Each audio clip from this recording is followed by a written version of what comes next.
Kang Jin-hyuk was a hunter, but not the kind who made headlines or cashed in on fame. As a lowly D rank, the most he could count on were odd jobs and scraps left behind by the big guilds. Had long since learned the harsh truth of this world power decided everything, and without it, even hunters could be trampled. That's why, when a strange sound echoed from his apartment and he went to check, he froze at the sight before him, a shimmering portal, pulsing with light, leading to another world crawling with monsters. They couldn't see him, but he could step through without harm. For a man with nothing left to lose, it wasn't just strange and scary, it was a chance to level up solo in his own exclusive dungeon. Every monster and every treasure here was his to claim. And with no one else to steal the rewards, Kang Jin-hyuk finally had a way to rise to the top. With nothing left to lose, he takes a deep breath and steps through the portal, popping out on the first floor of a dungeon maze. He barely has time to look around before a goblin rushes at him from his left. He narrowly evades a stick to his face and dodges back into his attic. The goblin looks around confused and swings at the air. It seems like they really can't see the portal after all, and that means they can't come over to his side either. Now that he knows that, there's no reason to be scared. He equips a baseball bat and jumps back in through the portal to take the goblin head on. He swings the bat into the goblin's cheek, sending the creature flying, before following up with a stab to its chest with the goblin defeated. He raises his bat and swings it down on its face, defeating it instantly. This was the first time he had ever hunted monsters alone, and since he didn't have to share experience points with anyone else, they were all his for the taking. With the goblin taken out, his level, which hadn't risen in 3 years, went up immediately. The goblin corpse was also his for the taking, and it could get him up to 3 million won if he sold it in the right places the next day. He takes it to a hunter's market and tries to sell it off to a merchant. The man can tell that he doesn't have a lot of experience in dungeons because the way he handled the goblin significantly reduced the market value. Despite that, he still managed to get a price of over 3 million won, just like he hoped for. All he needed to do was provide the name of the area where he hunted down the goblin, and he would get the payment immediately. That was something Jin-hyuk could not tell anyone. If someone found out about the dungeon in his attic, his profits could go down the drain. While he's trying to figure out a way to get out of the situation Head found himself in, a group of hunters from the Black Dragon Guild come barging into the area like a pack of hyenas. Someone stole a kill from their territory, and they are not happy about it. At first they think it's Jin-hyuk and step up to confront him.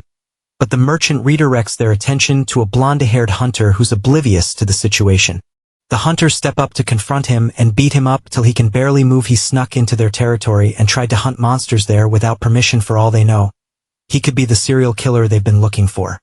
With the man barely able to talk, they drag him out of the building to continue their interrogation. That man who was beaten to a pulp could have easily been Jin-hyuk. Seeing a scene like that, and knowing that he won't be able to lie about where he got the goblin from, he changes his mind about selling there. He needs to find another way to sell his loot without having to deal with the thugs from bigger guilds if he didn't want his life to be at stake.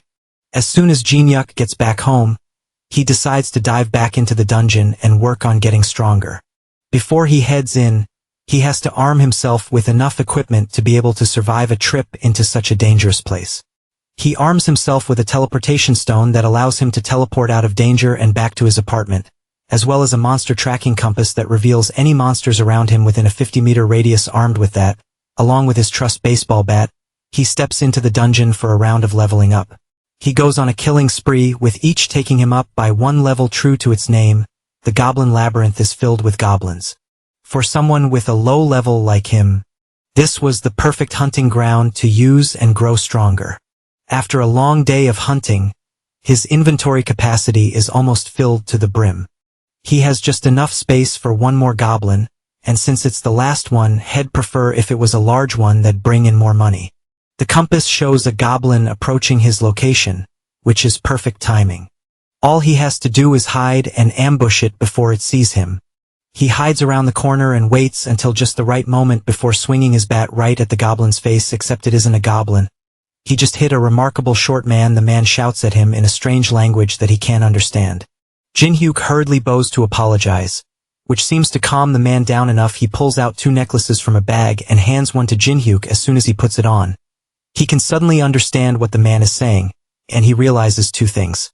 First, this man is very angry at him, which is fair considering that he just smashed a bat into his face.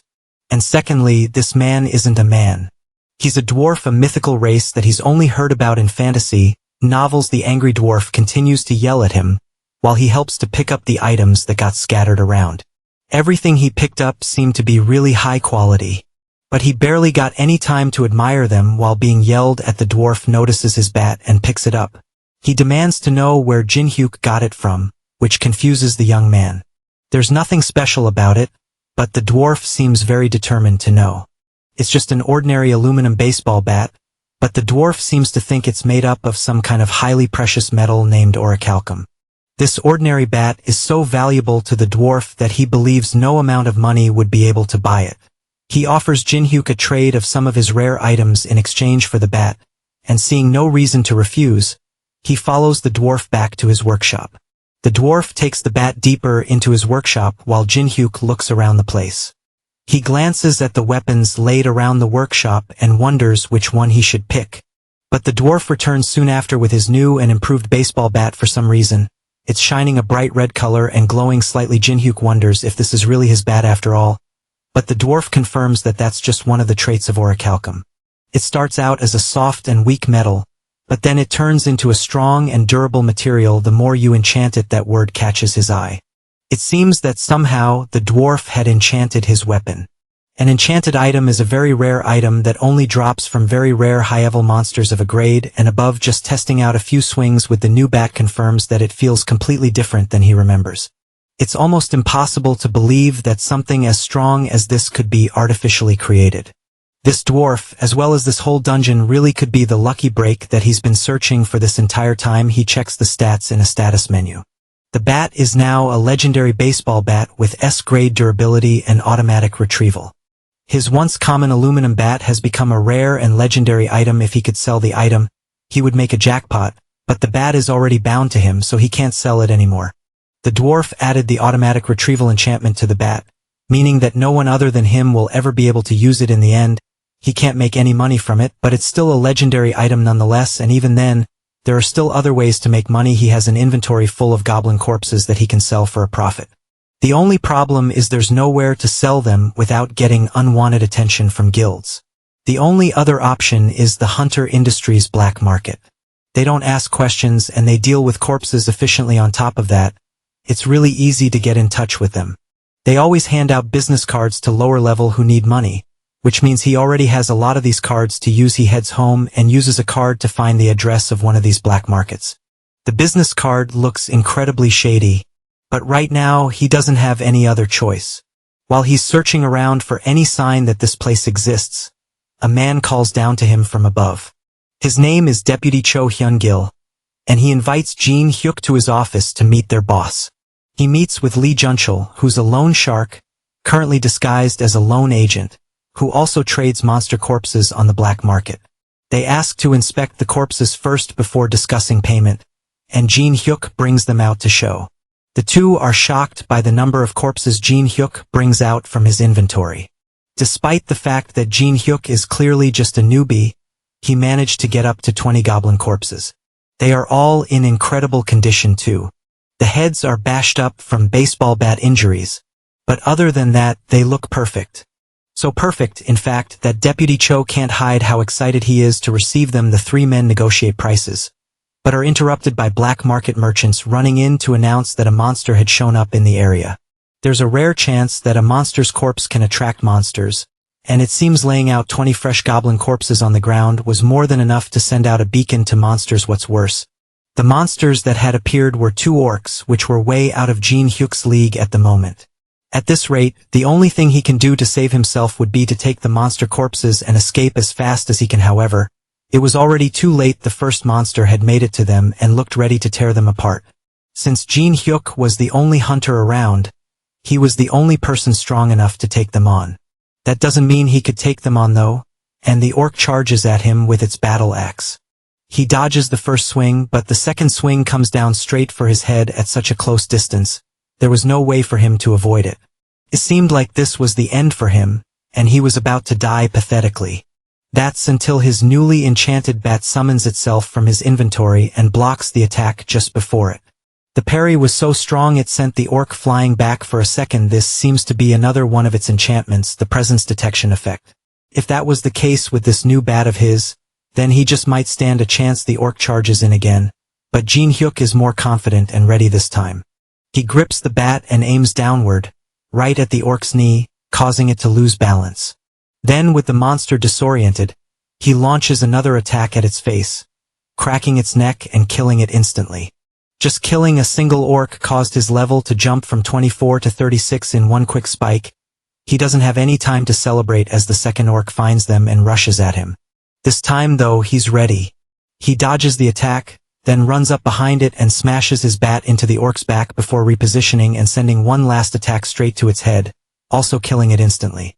With that, he managed to easily kill 2 orcs in a matter of seconds. That shows just how powerful this enchanted weapon really is. Now that the commotion is over, he smugly asks the men to restart negotiations and add the corpses of the 2 dead orcs to their deal. That day, he went home with a chip on his shoulder. Somehow, he had managed to convince the men to give him 15 more than the market price. The amount of money in his bank account almost felt like a dream. Now that he had finally taken care of those goblin corpses, all he had to do was focus on hunting. Because he saved the black market dealer and his crew, they decided to continue doing business with him, which means that he'll never have to worry about where to sell the corpses again. That's because he probably realized that Jin-hyuk isn't just a low-level thief who's selling stolen corpses. He's actually a high-level hunter that's strong enough to take down 2 orcs with little effort. But even with his enchanted bat and his newfound strength, there was no way his current equipment would let him hunt down higher-grade monsters. There was only one option left for him to upgrade, and if he plays his cards right, he might even get some equipment for free. The next day, he had bought a crate full of beer cans and alcohol for the dwarf since he liked aluminum so much. Then this was like a gold mine to him. The dwarf can't believe that everything in the crate was filled with orichalocum. He tried the beer, but spat it out immediately. The taste was horrible. To calm him down from another shouting match, Jin-hyuk passed him some soju instead. This one is different, and the taste is enough to satisfy the dwarf for now, but it's not enough. There could be something more to give it the kick he's looking for. Since the opportunity had come up, the dwarf made a request to Jin-hyuk. He needs to have something mined out for him. He sends Jin-hyuk on a quest to mine out some, but what does or have to do with alcohol? Well, Jin-hyuk wanted some free gear, so it's not like he had any choice of what he had to do to get it. If this was the best way to get the gear, then so be it. He journeyed further into the labyrinth and emerged at a clearing in a forest. This place is much larger than he thought. A system menu pops up in front of him, telling him that he had made it to the 2nd level of the labyrinth. Now he had the opportunity to record his location as a warp point. He had no idea what a warp point was, but he accepted the option. That causes a gate to open up in front of him. This portal allows him to travel between the 1st and 2nd floors easily, just like a video game. With that set up, he journeyed deeper into the labyrinth to find the mithril or he's been sent to get. The 2nd floor was called Dogs and Skeletons, and just like the 1st floor with goblins, this floor was filled with wild monster dogs jumping out at him. These dogs were way weaker than the orcs he fought just a few days ago, meaning that they were all free experience points for him. He readies his bat and charges headfirst into a pack of dogs aiming for him. By the end of the fight, he had killed 25 orcs and gathered their corpses. Going by the market value, these corpses should net him a nice 200 million won. But he can't let the excitement of all the money get to his head. He still had a mission to mine some mithril, or he journeys deeper into a dungeon and gets confronted by skeletons. This floor was called Dogs and Skeletons after all, and skeletons are an annoying set of monsters. Their bodies can't be sold for money, and the only way to defeat them is to break their core. That makes this fight all the more painful to sit through, especially since there are a lot of them coming at him. But with his current skills and level, there was no way he wouldn't be able to take them out. By the end of the fight, he's tired and realizes that the dwarf probably sent him here because he didn't want to have to deal with these annoying monsters himself. Still, there's one good thing to come out of this. Killing these skeletons had raised his level to 100, which means that he'll now be able to change classes. His class will be automatically chosen based on his previous actions. With how much fighting he had been doing recently, he would definitely become some sort of berserker or a warrior. Instead, the system deems him to be a cleric. He carries on and manages to gather the mithril or that the dwarf wanted. That's surprising since the dwarf didn't expect Jinhyuk to make it out of that experience alive. He may be alive, but he's exhausted from all the fighting he had to go through. Well, even with that, it's not like he came out from the encounter completely empty-handed. He managed to swipe some mithril ore for himself since it looked expensive. Then he gave the rest to the dwarf. Since he managed to get the ore, the dwarf agrees to use some of it to make anything he wants since he already has a great weapon. The next thing he needed was some kind of armor to withstand heavy attacks from monsters, preferably something lightweight that should be easy to hide. The dwarf agrees and gets to work immediately. The process takes much longer than Jinhyuk can wait for, so he goes back home to take a nap for a few hours. He wakes up half a dozen hours later and goes back to the workshop to check on the dwarf's progress. By then, he's done making the armor and he seems satisfied with it. It's mithril chainmail armor that should easily fit under his shirt and hoodie. He tries it on and without warning, the dwarf attacks him with a hammer to his chest. There's no better way to explain something than with an explanation after all. That attack would normally have broken his ribs at least, but thanks to the armor, he barely felt anything. With armor as strong as this, as well as his legendary baseball bat, his combat abilities had skyrocketed. Meeting this dwarf was definitely the stroke of luck he needed to turn his life around. That's not all he had prepared, however. Next, the dwarf brings a large barrel to give him. It's the soju he had brought earlier. Jinhyuk goes back to his apartment and tries it out for himself. The dwarf was right. Just storing the soju in a barrel made out of mithril or turned the soju into an entirely different drink. Something this amazing gave him a great idea. He calls the black market dealer again and promises him another deal this time. He's selling kobold corpses and fine quality liquor at another part of town. The Titan Guild have just concluded their training by some newly opened gates. They should be done, but a sudden new wave of lizard men flood through the gates. It seems like it's an anomaly gate, and 3 times more enemies pour out than they have just defeated. One of the guild members suggests calling for help from another guild, but in Doyen, the deputy guild master can't let his pride go by calling others for help. He urges his subordinates to hold their ground and fight. Jinhyuk, on the other hand, is not having nearly as hard of a time. He just officially got his class registered as a cleric, and on top of that he was promoted from D rank to C rank. Clerics are a rare class of healers, and it's well known that top guilds usually seek them out. That means he might now be able to be recruited by a guild suddenly. A bloodied and beaten up hunter barges through the doors looking for a cleric. Jinhyuk raises his hand and volunteers as a cleric, and the man takes him back to the site where the Titan Guild members are taking in the hordes of lizard men. He's told to stand in the back line and heal as many people as he can with the other clerics. He wants to help in other ways, but the guild member assures him that all he has to do is stand in the back and heal them, then he'll get paid accordingly when the fighting is done. The healers being in the area is enough to support the guild members and give them a second wind to keep fighting on, but the waves are just too much for them to handle, and one of the other clerics suggests calling in a supporting guild to help take them out faster. At this rate, they'll all be wiped out if they don't do something. Just as he's thinking on what to do next, he feels a behind him. His bat had just saved him from a fatal strike by one of the lizard men. It somehow got past all the hunters and was trying to take out the healers starting with him. That means that the back ranks of their defense had been breached. There's only clerics at the back line.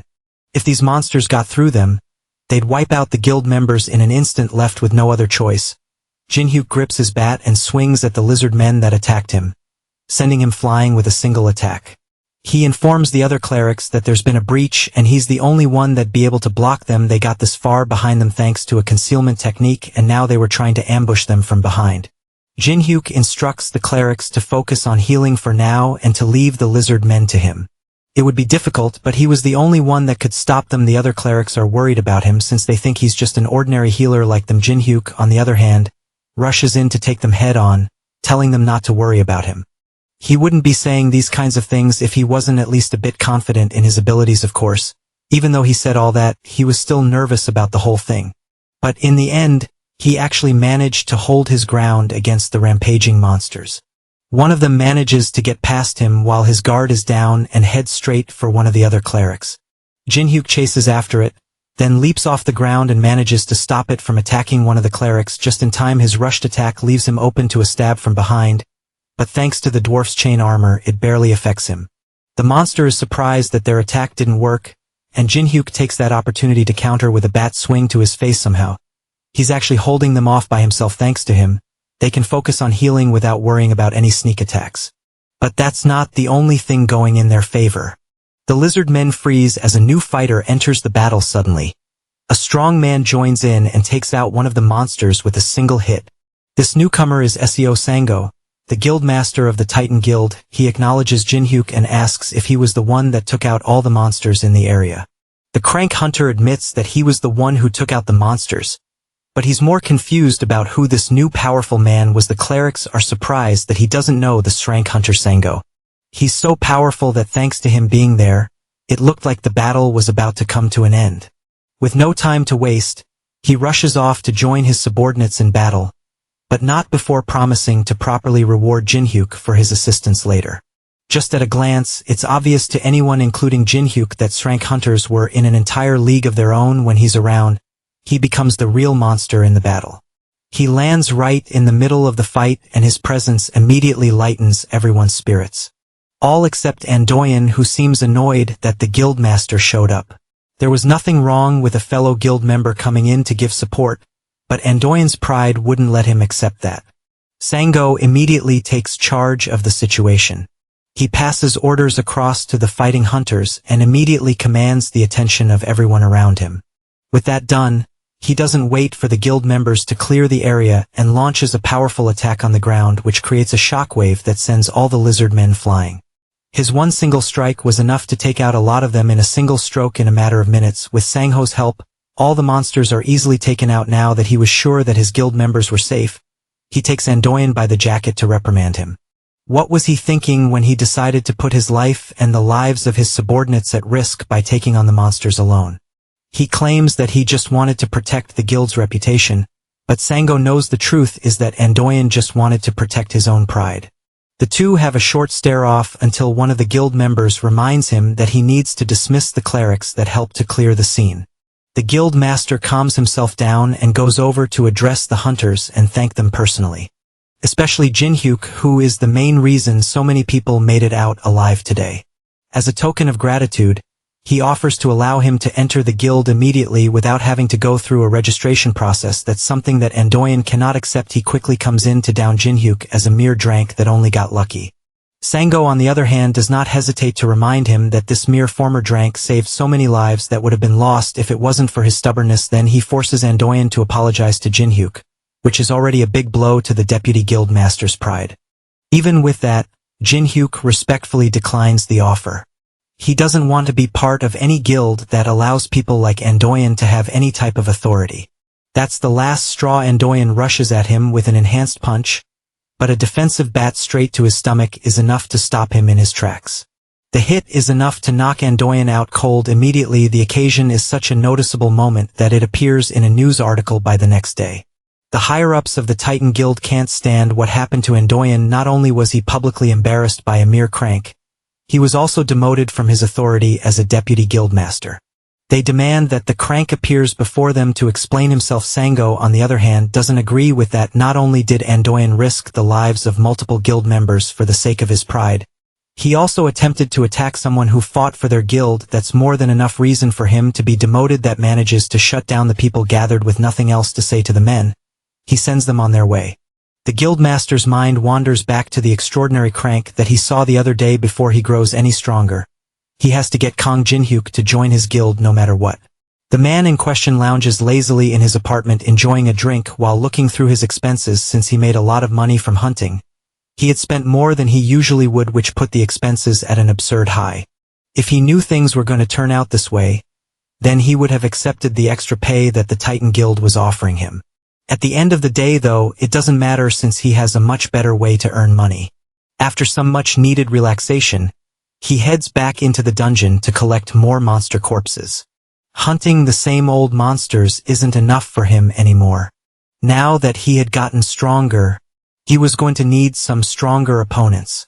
He walked deeper into the second floor than he usually would and found himself facing off against a small army of orcs. One of them tries to attack him from behind, but he successfully sidesteps the attack before retaliating with an attack of his own. The hit defeats the orc immediately, right as several others swarm around him through the hall. Just a few days ago, he would have been dead on the spot, But thanks to his new equipment, he's able to defeat all of them with ease. By the end, he counts up a total of 20 orc corpses, which should net him enough money to not have to worry about anything for a whole year, since he still had a lot of stamina left. He decides to head a little deeper into the dungeon, and finds himself entering the third floor named as the Temple Guardian's Labyrinth at first glance. There don't seem to be any monsters in the area, but the sense of calm is almost immediately broken by a large tremor shaking the ground. A giant hand bursts out from beneath him, and Jin-Yuk only barely manages to move out of the way. The hand belongs to a stone golem, which is an artificial monster built from mana. Its attacks are too fast for him to dodge, and they are so powerful that even when he blocks it, he still gets pushed back by a large amount. That leaves him with very little option but to try his best and fight back. The golem seems to be incredibly strong, but it lacks the intelligence to make use of that strength. Jin-Yuk takes advantage of this and manages to land an attack on its head, shattering it to pieces and causing the creature to fall, but it doesn't take much time for it to start reforming once again. Jin-Yuk forgot a crucial point of the golems: it can only be defeated by completely breaking its core. Realizing this, he tries to dodge back and create some distance to re-strategize, but the monster manages to regenerate hand fast enough to catch him before he can escape. There weren't many ways he could escape this trap, but then suddenly an arrow flies in and strikes the golem in its chest. Jin-Yuk sees the opportunity and follows up with a sharp jab from his bat, breaking the golem's core and defeating it once and for all. He managed to make it out of that situation alive thanks to the random stranger that saved him with that arrow shot. He turns around to thank his savior, but he's shocked when instead of seeing the dwarf which he expected, he sees a beautiful-looking woman with some strange-looking ears. Those ears mean she's actually an elf. He bows his head and thanks her for saving him, but doesn't notice the elf rushing at him while his head is down. He only gets a second to see her before she grabs him by the collar and pulls him close for an interrogation. She hasn't seen him in this dungeon before. She's curious about who he is and where he came from. The elf clearly isn't from Jin-Yuk's world. She doesn't know where he's from and his outfit looks unfamiliar to her. She asks him a barrage of questions while he struggles to free himself from her grip. She eventually lets him go after he mentions that he entered the dungeon today. That means that he knows where the dungeon entrance is. She pushes him on the ground and drops her bow. She has finally found a way out of this dungeon. Jin-Yuk stands up and demands to know what's going on with her being needlessly aggressive. The elf ignores him and instead demands that he takes her to the exit. He's not impressed by her just giving him orders out of nowhere. She's really pretty though, so hell let it slide, for she mentions that if he successfully guides her out of the dungeon, then she will adequately compensate him. After all, she's a platinum-ranked mercenary, so he can trust her. Her name is Lucia, and she's a half-elf that prides herself on being pretty famous.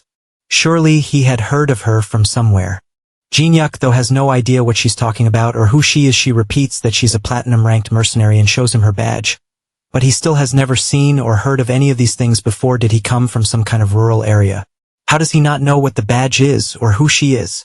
He tells her that he's from Seoul in Korea. It's her turn to be confused by the names he's calling, and she realizes that the crazy mage might have actually succeeded in his dimension-hopping spell. She tells him of her suspicions.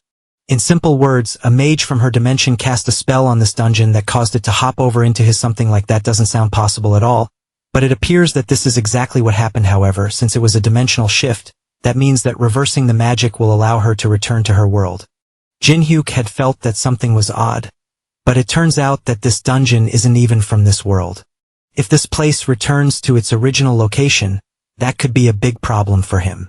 He asks her if she plans to send the dungeon back right now, but she can't. It would be too difficult to reverse the magic here, but there's a potential location that would be helpful. It's a hidden room on this floor that she found a long while ago while searching for an exit. She asks for his help getting there and promises to reward him for his help in getting there. The conditions don't seem too bad, so he agrees to help her reach the hidden room. They head there and fight a few orcs on the way. Jin-Hyuk notices that she's a lot stronger than he thought she'd be. That arrow she fired earlier was also no joke. Fighting her here would be a disadvantage for him. His safest bet would be to cooperate with her and continue to assess the situation. After a little more walking, they decide to rest at a safe spot. Jin-Hyuk had packed some chocolates in his pockets for emergencies, and he hands her one to eat. She takes a liking to it immediately and demands for more, and after eating through his whole supply, She asks for even more. That was unfortunately the last one, and she accepts and seems satisfied enough to continue the journey. Eventually, they reach a large room that holds the boss of the dungeon. Lucia believes that there's a chance for the mage's spell to be in that room. To investigate, they'll need to take down the boss and free up the room. She tells him that he doesn't have to do much of anything. All he has to do is help her finish it off once she takes it down. They open the door, and the monster immediately lets out an angry roar before attacking. Lucia charges up an arrow and aims straight at the boss' chest. She tells Jinhyuk to watch her closely. Then she uses a technique called aura to increase the impact of her attack. She fires the arrow and it hits the boss head-on, knocking it onto its back. Immediately, just one of her attacks was enough to bring it down, despite how huge the armored monster was. This is the technique she's going to teach him, but first, he has to finish up the monster before it gets up again. Just like with the golems, he has to aim for the core to take it out. He jumps onto the creature's chest and bashes his bat right into where he believes the core should be. One hit doesn't seem to be enough to bring it down though, and a large fist rushes at him from the side. He narrowly blocks it with one of his cleric skills, the Holy Shield. Then he uses his momentum to push himself back onto its chest. If one hit isn't enough to bring it down, then he'll just keep bashing it until it stops moving. Eventually, he busts the core open and the creature is finally defeated. He levels up again, almost reaching 200 at this point. Now that the creature is defeated, he returns to Lucia and asks her to teach him how to use aura. But he already used aura. His Holy Shield skill transformed his Holy Cleric power into aura. To him it was just a class skill, but she doesn't know what that is. Besides that, if he can use skills like that, then it seems he will be able to learn how to use aura faster than she thought. Since he has the potential to wield it well, that means that he might even be able to start enhancing his attacks with aura right away. But first, there's a condition. She sends him back to get more chocolates for her.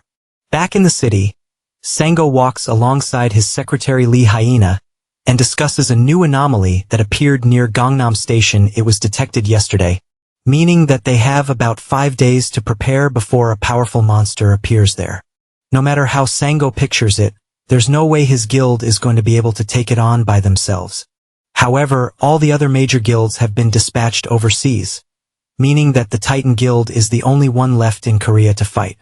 Hyena will continue searching for capable hunters who are freelancing locally, but none of them seem reliable. Sango, however, already has his sights set on someone else.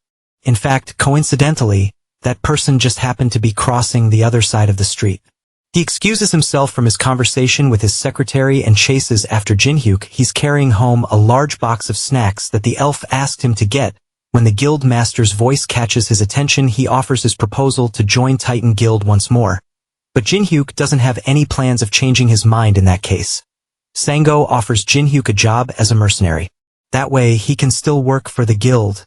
But he won't be a part of it. The rewards are also substantial. That sounds more interesting. But Jinhyuk promises to only think about it. He returns to the dungeon and presents the snacks to the elf. She happily eats them all, and it's obvious that they don't have this kind of food in her world. After her hearty meal, Jinhyuk asks her why she's eating down in the basement when they have already defeated the boss monster. She points up at a magic circle on the ceiling and tells him that it connects the dungeon to the world he lives in. Because of it, she'll be staying down there for the time being to study it. So if he wants to learn more about aura, he's gonna need to bring her more chocolates now that she is done eating. She takes his hand to teach him how to use aura. Firstly, she'll have to pour her aura into his body to show him what it feels like. Jinhyuk immediately feels the power flowing into him. Lucia also notices the spike of power in his body after she poured in her aura. He seems to have more talent for it than she originally expected. The movement of holy power following through his body is impressive enough that she believes he will be able to grasp the basics by the end of the day. She commends him for his talent and asks him if he can remember the flow of aura in his body. He's confident that he can, and she acknowledges him before turning to leave the dungeon. She was supposed to investigate the magic circle first, but it seems like it would be faster to fully train him on how to use aura. And the best way to do that is through practical experience. She takes him to a different part of the dungeon. Dain throws him into a horde of monsters. He fights an army of goblins and kobolds at once, but manages to hold his own against them while collecting their corpses as well. He turns to Lucia and asks her why he suddenly has to fight a horde of monsters when she told him that he would be learning how to use aura. She tells him that this is how he will learn how to use aura. Even though she infused a bit of mana into his body so he can get a feel of it, he's gonna have to sense the rest on his own. And to do that, all he has to do is get the hang of activating aura using his holy power. And there's no better way to get the instinct for it than in the middle of real combat. He's more upset that she didn't tell him any of that and instead just threw him into the action with no warning. While they're fighting, the ground starts to shake and a stone golem emerges from the ground. It lets out a loud roar and pushes Jinhyuk away as Lucia continues to explain that he needs to face a true crisis to be able to unlock his potential. All he has to do is focus and try to feel the holy power coming from the shield he generates with his skill. The shield is made out of aura, so once he gets the hang of it, he'll be able to pick it up quickly. That's easier said than done since he doesn't consciously activate the holy shield. How is he supposed to feel any aura from something that turns on automatically? The monster brings down a huge fist towards Jinhyuk and he blocks it with the holy shield once again. But this time he feels something. It's some kind of energy gathering around his left hand, which was the hand that's activating the skill. This must be what holy power feels like. The monster pulls back and attacks again and Jinhyuk summons his holy shield again. Except this time it has a different shape than what he remembers. The sensation of summoning the shield is also different. This must be mana. The golem doesn't give him time to figure all this out and smashes down on the shield, sending Jinhyuk flying back. Lucia mocks him from her podium. She told him to get the hang of his skill, not to make foolish mistakes. He was just doing what she told him to though. As he prepares for another attack, a status window appears in front of him. He has acquired a new skill called Holy Power Application. This skill allows him to use holy power and to use the energy to enhance his attack and defense based on how much holy power is used. This means that there are ways to gain skills beyond getting a job change. Lucia notices him spacing out and decides to take matters into her own hands. It seems that facing a golem while learning aura was too much for him, so she offers to take care of it from there. Jinhyuk, on the other hand, quickly recovers himself and tells her to stand down now that he has a grasp over his new powers. He should be able to take care of everything. He charges at the golem, then leaps off the ground, narrowly dodging another stone fist aiming right at him. Then, while in the air, he focuses his mana into the bat, then uses a front flip to gain more momentum. Before bringing the mana-enhanced bat down onto the golem's head, the monster falls, but he's not satisfied yet. He lands on its chest and focuses one more, trying to divert even more mana into his bat before bringing it down right onto the golem's chest, unlocking a new skill at the same time called Holy Aura. With his enhanced weapon, he stabs the golem with his bat and successfully breaks the core. By unlocking his Holy Aura, it also allowed him to gain new skills like Precision Strike and Unyielding. Thanks to Lucia's training, he was able to unlock 2 passive skills and an active skill. She, however, is more concerned about the fact that he learned how to use aura in battle so quickly. She was expecting to just teach him the basics and call it a day, but with this, she has to see things to the end. She takes one of her arrows and brings down a wall, opening up the area to an even larger horde of monsters. Jinhyuk is not impressed, but he readies his bat and prepares for another battle. The battle with the monsters in the dungeon took a lot out of him, and by the time he goes to sell the monster corpses, he's exhausted. He's so tired that the black market boss Jun Chul notices. When they meet, he looks like he has just been through a war. Jun Chul decides not to ask too many questions and gets down to business by accepting the monster corpses. He also brings up the topic of the alcohol he sold to them last time. He marketed them as traditional artisan soju, and since it went on the market, orders have been flooding in. With how popular the drink became in such a short time, he could focus on selling liquor and never have to worry about money again. With enough money to last him for the rest of his life, and a small business set up already, Jinhyuk heads home to rest. His training with Lucia has left him immensely tired, and only seconds after laying down in bed, he passes out immediately. Not long after, he's woken up by the sound of a disaster alert. A loud automated voice urges everyone on the street to evacuate and get to safety. Today is already the day of the monster invasion. It seems to have come early this month. Monster invasions usually happen randomly, but there is a certain invasion that happens after a set period of 1 month. This invasion is pretty common, and usually Jinhyuk would use this opportunity to catch some low-level monsters for some loose change. This time, though, he's too tired to care. The large guilds will take care of them anyway, So he shouldn't have to move a finger, at least that was the plan, until a notification came in on his phone informing him that due to the urgency of the invasion, the rewards for monsters would be tripled, with triple the rewards up for grabs.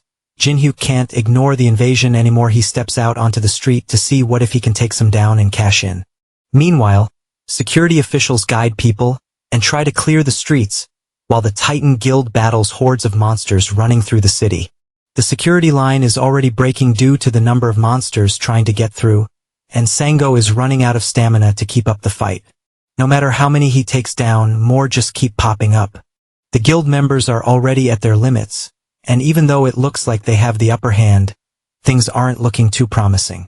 The guild secretary watches the fight worriedly from behind safety. Even though it looks like everything is going well thanks to the guild master, she can tell that they're getting stretched thin. If only they had one more powerful hunter to turn the tide. Her mind wanders to a man that the guildmaster had found promising not too long ago. She takes her phone and calls Jin-hyuk. He's in the middle of fighting some goblins when he picks up. She offers him a chance to fight with the Titan Guild, and in return he will get heavily compensated. He asks for 5 times the normal compensation, and she suggests that they meet at a predetermined place to discuss more. When they meet, she offers him 4 times the compensation instead, and he reluctantly agrees. With that, she gives him a device that'll keep track of how many monsters he kills so that they can keep track of how much he did for the guild. If he makes a more than average contribution to the fight, then he will get everything he's asking for. Now that he's gotten a chance to show off his abilities and get proper payment for it, he takes off towards the fight to provide help. Hyena watches him leave reluctantly and wonders if he will live up to the expectations that Sango has of him. He was once able to take down Andoyan by pure luck, but his skills are still uncertain. He arrives on the battlefield and immediately goes after a rampaging ogre, which shocks the entire crowd. He manages to kill it in one quick strike, which makes everyone else think that he has to be at least an A-rank hunter. A rank is close, but Jin-hyuk believes that with his current abilities, he has to be stronger than an A-rank. He takes a moment to drink a mana potion and recharge. Thanks to Lucia's intense training, he has managed to reach level 200. Normally he wouldn't be able to face an ogre, but as long as his mana doesn't run out, he should be able to keep up with an S-rank hunter. And right now he has over 1,500 mana potions, which means that all the monsters around him right now were nothing but money makers elsewhere. Andoyan takes down monsters alongside his guild members. He notices that the monsters are dramatically decreasing and turns to see a group watching someone take down monsters with ease. He checks on them himself and sees the one person he hates the most right now. He yells orders to the stunned hunters and tells them to stop daydreaming and go back to fighting monsters. Why was this guy here and who invited him? Just seeing Jin-hyuk reminds him of their last encounter and how his embarrassing moment was broadcast all over the news. That last time must have been due to lots of luck. This time, since he's alone, there'd be no problem taking him out and putting him in his place. With that in mind, he rushes towards Jin-hyuk in hopes of fixing his nasty habit of being at the worst place at the wrong time. Unluckily for him, the crank hunter notices him far too early and manages to counter his attack, sending Andoyan flying and knocking him out yet again. He's too busy to entertain this random crazy guy. Meanwhile, Sango stares down a rampaging minotaur. His mana is almost gone and he's out of stamina. The minotaur raises its club to attack right as Sango entertains the idea of retreating and regaining his stamina. But before it can hit him, a voice calls out behind him and Jin-hyuk jumps in from above, grabbing the minotaur by the horn and slamming it into the ground. For a crank hunter to take down a minotaur in one hit, it looks like his judgment about Jin-hyuk was right on track as he takes down the monster. Sango approaches him to show his appreciation for the help. Jin-hyuk tells him that the guildmaster secretary called him and promised a hefty pay in return for his help, so there was no need to thank him. Sango then takes this chance to once again ask him to join their guild. If he joins forces with them, then opportunities like these will keep popping up. Jin-hyuk takes a moment to consider it, then tells him that once they finish up the remaining monsters, then he'll think about it. As they're talking, Sango gets a call from Hyena. She tells him to look at the sky. The clouds had turned back and the weather had become fiery with lightning. Something huge and menacing was lurking in the clouds, and it did not look friendly. It shoots lightning down at everything, both monsters and hunters, and damages buildings as it flies around it so high in the sky that there's no way their skills will be able to reach it. That means that there could be no way to attack it. Sango suggests going back to his guild to assess the situation and invites Jinhyuk to join him. He reluctantly agrees, and together they meet back at his office. From there, they run different tests and see that nothing they've done so far has been able to affect it or defend against its attacks. Everything they've done so far to stop it has been nullified or destroyed. They need to find something with a huge amount of firepower that can also destroy things from a long range. Lucia immediately comes to mind, and he realizes that there might be a way to bring it down after all. As Jinhyuk leaves to get Lucia, the executives of the Titan Guild come together to talk about how much favoritism Sango is giving to a cranker. The other guild members try to think of other ways to bring the monster down without relying on Jinhyuk, but there's just no other choice in the matter. All other methods are guaranteed to fail, so the only option left is to trust in the only hunter with an idea they could call another guild named Gadia, which is a large guild filled with ranks and higher mages. Unfortunately, those guys don't care about casualties, and calling them in will surely result in many deaths. The other members in the room fall silent after they realize that they really don't have any other choice but to wait back at the apartment. Jinhyuk comes out of the portal with Lucia. He thanks her for agreeing to help and promises her as many sweet treats from his world as she could want as a reward. Together they head to the top of the Titan Guild headquarters, and Jinhyuk shows her the monster that's terrorizing their city. He asks her if she'll be able to take it down, and she's certain that she can. The thing is so big that she can hit it with her eyes closed. The monster is level 300, which is the highest level monster that has ever been recorded. She assures him that she can take it out, but first she's going to need a little help. The building's roof is too fragile to handle her power, and she needs him to prepare a shield to absorb most of the impact if he doesn't want to see multiple buildings destroyed. With things properly set up, Jinhyuk calls the guild leader and asks about the potential damage to the area. Once they take down the monster, the damage to will be unavoidable. Sango tells him not to worry about all that and to only focus on bringing down the monster. With that settled, Jinhyuk prepares a shield while Lucia charges up 2 arrows to take down the beast. She aims carefully, then releases the shots, which causes a massive shockwave that pushes Jinhyuk back even with the shield. The 2 shots race through the sky towards the monster, and in just a second they land a direct hit on the beast, taking it out in one shot. The damage is so massive that half its body is disintegrated from the impact. The Titan Guild watches from the ground, amazed that he managed to pull it off so easily. Hunter Kong Jinhyuk just continues to amaze people. The whiplash from Lucia's attack was enough to leave smoking trail marks on the building's helipad. It may not have been the time to hold back, but this was way too much. Lucia, on the other hand, is more disappointed that the monster was so weak. It wasn't like that at all. It's more like Lucia is just way too strong for any monster that pops up in this world. Regardless, the job is done and it's time for her to head back. She passes him the tracker that keeps track of his points, and the reading was a massive 240 points. With that, she turns to leave, but not before leaving him with a warning not to place too much trust on other people. When there's a lot at stake, people's minds tend to cloud with the hope of money. It would be better to not allow himself to be deceived like she has been on her many adventures. Jinhyuk assures her that he'll be fine if he notices anything wrong. He'll make sure to take care of it. They part ways and Jinhyuk heads down to the street where he's found by Sanho and his secretary. They catch up with him and ask him how he managed to take such a huge monster down by himself. He politely declines telling them and says that it's a secret. One of the executives with him takes offense at that and doesn't believe that a mere crank can take down such a huge beast, but Jinhyuk shows them the monster tracker, which has a massive amount of points, showing that he really was the one who brought it down. Sanho stops him there and apologizes to Jinhyuk for the outburst. The executive watches them in anger. It seems that Sanho loves to side with a crank more than his own guild members in that case. It is time to find a change because Sanho keeps standing in the way of the guild's future. He takes out his phone and places a call to an unknown number. By the next day, the rumor had spread all over the city that the giant monster was taken down by an ordinary crank. The members of the Titan Guild don't believe it, but it's not that hard to verify. Word had even gotten around that the guild master personally offered him a direct entry into the Titan Guild, but he turned it down. He must be really confident in his skills to turn down such a huge offer from Sanho himself. The rumors had even managed to reach members of the Ultron Guild, who had also received information that Ando Yoon had been hospitalized after the events of the monster invasion. He was known for his impressive skills, but information reveals that he was taken down by the rumored crank hunter. If that is true, Then the rumors had some truth to them. The Ultron Guild scouts decide to meet with Jin-hyuk themselves and verify the information.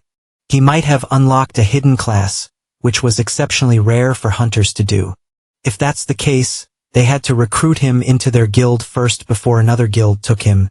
Or they would eliminate him. Jin-hyuk, on the other hand, slept soundly after the battle. He had used up all of his stamina during the fight and passed out as soon as he got the chance. He woke up after 2 days of dead sleep and realized that this was the backlash from overusing his stamina. He walks out into his living room and finds that Lucia had made a huge mess with all the snacks that he bought her. She had managed to eat everything in just 2 days. She had no choice though, since there was no food left in the fridge, and all he had available to eat were those snacks. She also couldn't go back to the dungeon since he hadn't opened the portal for her. That confuses Jin-hyuk since he has never needed to open it before. It's always open as far as he knows. He goes to his attic to show her that the portal was open even right then.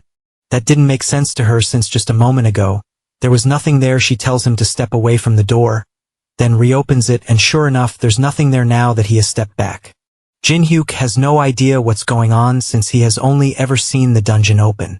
Lucia has a theory that the dungeon reacts to only him, meaning that wherever he goes, the dungeon follows. It seems like the dungeon is imprinted directly on him, which means that there was a chance the dungeon could have fallen directly on his head. Luckily, it was a failed spell. He decides not to think about that, and instead orders some food for the both of them. She wonders how he even found his way back to the house after they defeated the monster. She placed a recognition suppression spell on it, which should have made it impossible to find. Jin-hyuk asks her why she would place something like that on his house. She explains that while he was sleeping, some strange people kept coming by. They were from some guild named Ultron and Guardian, and they were so annoying that she made it so they could never come at all. Jin-hyuk is confused as to why those large guilds would be looking for him, so he pulls out his phone to find out just what had happened while he was asleep. The first headline he sees catches his attention immediately. News of him defeating the new giant monster had spread around the internet. There was even a video circulating around that clearly showed him fighting along with the Titan Guild. It seems that he became famous overnight. This is going to be a problem. It seems like he got too greedy, and taking advantage of Lucia's power had put him under a spotlight. The hunter industry is territorial, and whenever they see a strong competitor, they try to take them out as soon as possible. He decides not to dwell on the past. With Lucia done eating, they head back into the dungeon to take their loot to the dwarf. Thanks to Lucia's powerful shot, the body was too weak to use and they were only able to recover the head. The old man is frustrated at the elf for overdoing it and ruining valuable material. It seems like he and Lucia have a natural hatred towards each other. Jin-hyuk cuts in during their argument and asks the dwarf if he can make something out of the corpse. He takes a moment and digs something out of the head. It's the organ that allowed it to produce lightning. With that, he can enchant the baseball bat to produce lightning as well. Jin-hyuk asks him how he'd like to be paid, but all he wants is for the elf to get out of his workshop. Lucia starts shaking with anger, and Jin-hyuk has to calm her down with promises of more sweets. After just barely stopping her from shooting a hole straight through the dwarf's head, he heads back into the city to buy her promised sweets. On his way back home, he senses something in an alleyway. It seems like someone is tracking him. He drops his groceries behind a wall and calls out to the creep following him. A voice answers back, surprised that Jin-hyuk noticed him at all. Suddenly, a figure appears out of nowhere and rushes at him with a swing of a sword. Jin-hyuk just barely manages to block the attack with his bat. The newcomer is surprised that Jin-hyuk could even see him at all. This confirms that the rumors were true. Jin-hyuk really is more than just an ordinary C rank. Jin-hyuk pushes him back, then leaps at him with another attack from his bat. Since he doesn't want to reveal who he is, then he's just going to have to get beat up till he feels like talking. Since the attacker can't fight Hedon, he uses a skill to turn himself invisible again. Deciding to change tactics, Jin-hyuk can just faintly feel his presence, but he can't see him. The slight sense he has is just enough to tell when he's going to attack though. He manages to dodge and block most of the attacks that are thrown at him, but at this rate, things won't go well for him for much longer. If he had his usual bat, he could track him more easily, but the old dwarf is working on it, meaning he had to switch to a regular aluminum bat instead. He can't stay here for much longer with no other means of fighting. Jin-hyuk makes a run for it, But not before the hooded attacker attaches a tracking device to his shirt. Jin-hyuk makes his way to a crowded area to hide, but the attacker's tracking device allows him to continue monitoring wherever he goes. The trail leads to a bathroom in a department store, and he follows it in, camouflaging himself in the meantime. He stops in front of the stall that the tracker led him to and kicks it open, prepared to attack, except there's nothing there but the tracker stuck to the wall. It was a trap. He realized that much too late as Jin-hyuk rushes behind him with his bat-raised tie swing. In this confined space, disappearing won't save him. He just barely evades the attack and counters with a knife swing to Jin-hyuk's face.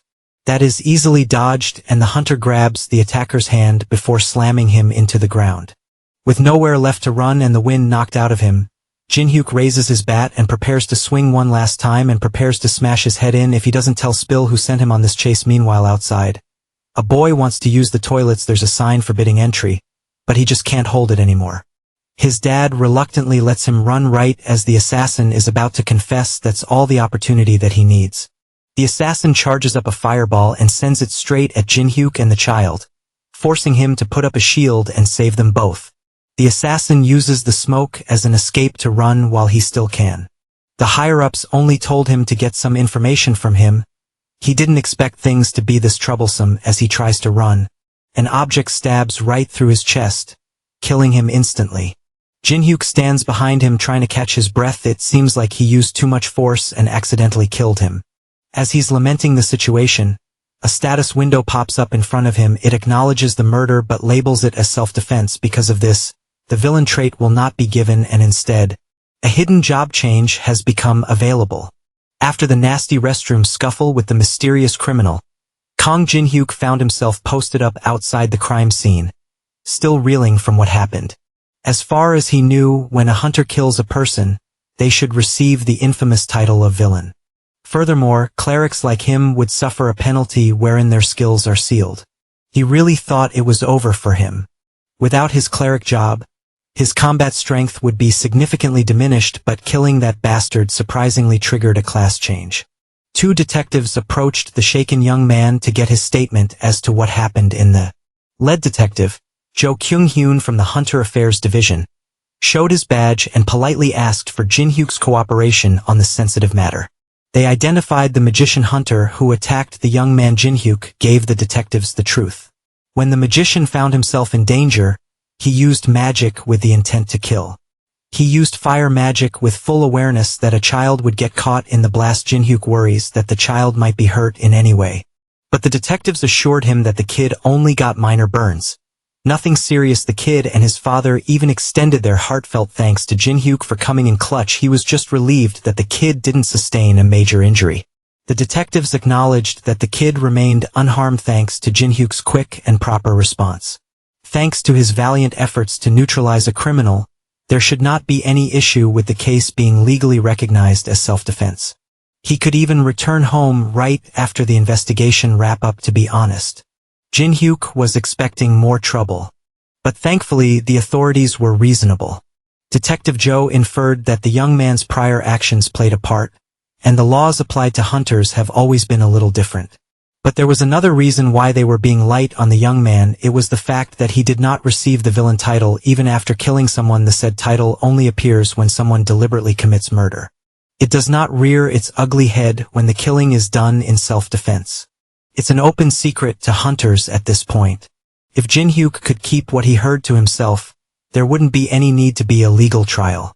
If he does choose to reveal any information regarding the incident to others, it would put the whole Hunter Affairs Division in a difficult position. Naturally, Jin-hyuk knew to keep his mouth shut. However, from the division's perspective, trust can only go so far, and it carries some risks. Just to be sure, Detective Jo handed the young man a recorder just for safety measures. From now on, he would be required to keep the device on him at all times. To put it bluntly, the monitoring device would get triggered if it picked up on 3 taboo words. As soon as it hears the words murder, villain, and self-defense, a signal would be sent to the authorities. As long as the young man keeps his mouth shut about the entire matter without speaking those taboo words, there should be no problems. Detective Jo urged Jin-hyuk to go home and rest to wipe the shock from his system, while the big boys cleaned up all the mess. Jin-hyuk thanked the detectives and went on his way home with a sullen expression. As soon as he walked away, The detectives gossiped about the young man rumored to be the one who captured the rumored new type of monster. Even an amateur could plainly see that Jin-hyuk was not a crank hunter at all. He managed to block a full-powered flamestorm without taking any damage while protecting a child. The high-level magician hunter criminal wasn't someone that anyone could just defeat. At this point, Jin-hyuk's mysterious capabilities are more than just exaggerated rumors. What the division was sure of was that Kang Jin-hyuk must have power far beyond a normal crank. The detectives could only hope that he stayed clean of unnecessary trouble to cultivate mutual trust. Finally, alone, Jin-hyuk checked on his new class, the Inquisitor. It was a hidden class without any publicly available records available. He was hoping to acquire something like this someday, but he didn't expect to get it so soon. Rather than drooling over the skill descriptions boringly, he would rather test his new class out through actual combat. He let a goblin get close enough to take a swing against him. He was practicing the skill that replaced his healing capabilities and turned it into something called hard skin. With this specialized skin, damage taken from enemy attacks would be greatly reduced. He also got a new status resistance skill, making him less susceptible to poison, sleep, stun, and many more status effects. Pleased by his haul, Jin-hyuk raised his fist against the goblin in front of him. Now he understands why people use the term transformation. While his existing skill effects remain, they have changed to be more self-focused instead of supportive. He can no longer use the holy aura, but he gained access to the fighting spirit skill, making his aura more suitable for combat. Going up against goblins with his bare fists just got a whole lot easier. As for his holy shield skill, it was replaced by the defense charge skill, allowing him to charge forward with unstoppable momentum and impenetrable defense. Mowing down hordes of goblins with just his body was a cakewalk. He basically got a protective skill, a charge that increases defense and resistance to every status effect there is. Turning into an Inquisitor had made him a full-on combat tank. After he finished testing out his new combat prowess, he turned his attention to his other new skills. He gained a discernment skill that quantifies karma, giving him a numerical value of a person's morality. Jin-hyuk took out his smartphone and opened the front camera to see that the number 64 was displayed on top of his head. It's still a mystery how valuable this skill can be. He had no frame of reference to what constitutes high karma, so he wasn't sure if 64 was good or bad. In addition, he got another skill linked to karma value, the judgment skill. Through this new ability, facing an enemy with a high karma value would boost his stats and additional effects. When facing enemies with 200 or more karma, stats increase by 20, 50 against 300 karma, and 100 against 500 or more karma. In short, hell gets stronger when fighting against bad guys. This fact alone made the Inquisitor's job worthy of the hidden class distinction. Still, a class that openly pushes the host to take down villains is unheard of. After Jin-hyuk's experiment, he went straight to the forge. In there, the old dwarf just finished infusing his bat with the power of lightning. The bat can hold up to 3 charges of lightning, and it takes half an hour to recharge each charge. Of course, Jin-hyuk was very pleased with this power-up. He asked the dwarf how to use this new sick feature, and it turned out to be pretty straightforward. The old dwarf had caught a kobold trying to rob his workshop, so he tied the beast in the backyard. It would be the perfect testing dummy. The monster snarled and growled ferociously, but it could not break free from the chains to shoot the lightning. Jin-hyuk doesn't even need to cast a spell or anything.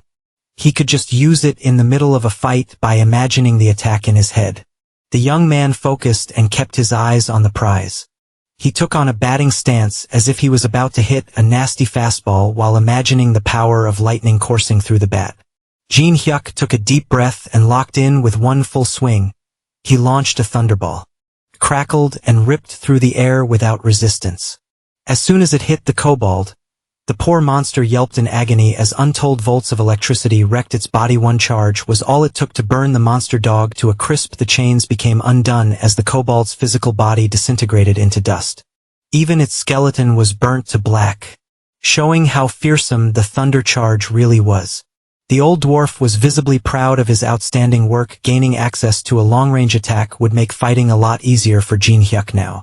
Now that testing was done, Lucia came up to Jin-hyuk and asked if they could talk for a second. The feisty elf took him to a corner and grabbed the weird pendant hanging around his neck. She confronted him about what he had been doing outside. Lucia had noticed that the young man no had any divine power in his body, not to mention the suspicious item he was wearing around his neck. She was just worried that Jin Hyuk was planning something strange. The young man defended himself, telling her that this was all just a misunderstanding. He gave Lucia and the old dwarf a rundown of what happened outside. He told them how he got involved in an incident that changed his divine power into something else entirely. Moreover, he can't go into specific details due to the odd trinket given to him by the detectives. In the old dwarf's mind, the solution was simple. He could just deal with the device first so they could hear the whole story. The blacksmith would gladly tinker with the trinket, but Jin Hyuk would need to run an errand for him first. Old dwarf swore that the errand was nothing big. It would just be a simple favor in exchange for taking care of the device. After rummaging through his sack, he tossed a compass to the young man's hand. Just by looking at the compass, Lucia seemed to have gathered where the old dwarf was sending Jin Hyuk, and she looked worried, clueless as to what he was getting into. The young man wondered if he was being sent to a dangerous place. This little errand brought Jin Hyuk to a treacherous and mountainous path that seemingly defied the laws of physics. Using some basic hiking gear, he rappelled down a seemingly bottomless hole. That old dwarf sent him to such a dangerous place just to mine ores while the young man was struggling. Lucia was just chilling. She even teased him for having a hard time with the descent. She asserted that he must follow her lead and never deviate or go off on his own if he doesn't want to get in trouble. Lucia flexed her acrobatic skills and jumped off the cliff gracefully. Without relying on the safety of a rope, she used her hand to scale down the cliff. Jin Hyuk just sighed. He can't possibly do what she can do so flawlessly. Lucia ragged on him for being too scared. From her perspective, he was just limiting himself and fearing for no reason at all. Without wasting any more time, the elf dove down the bottomless pit, unperturbed as gravity does the heavy lifting. Jin Hyuk considered that she might be right. Maybe he was being too much of a wuss, and he should just trust his improved capabilities. So, the young man released his anxious grip on the rope and followed Lucia on a free fall. He might as well try and experiment with his body just this once. Upon reaching the tail end of the descent, he used his hands and legs to halt his fall.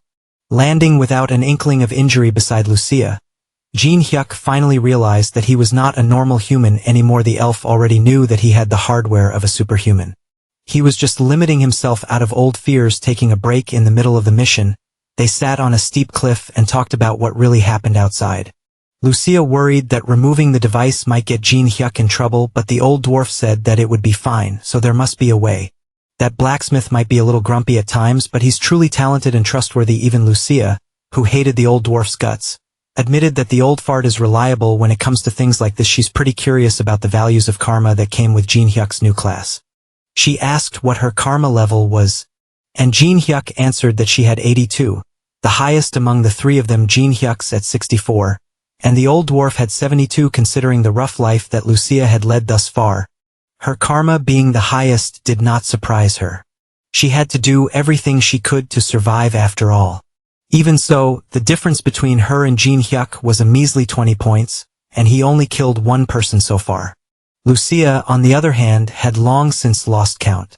Come to think of it, in the world she used to live in, there were saints who could distinguish good from evil with just a glance. Jin Hyuk asserted that he was far from being a saint, and she agreed. She was just saying that the ability to gauge evil exists in other worlds too. Anyway, Lucia wasn't too interested in looking for a mine for that old fart. She was more interested in thoroughly analyzing the young man's new abilities.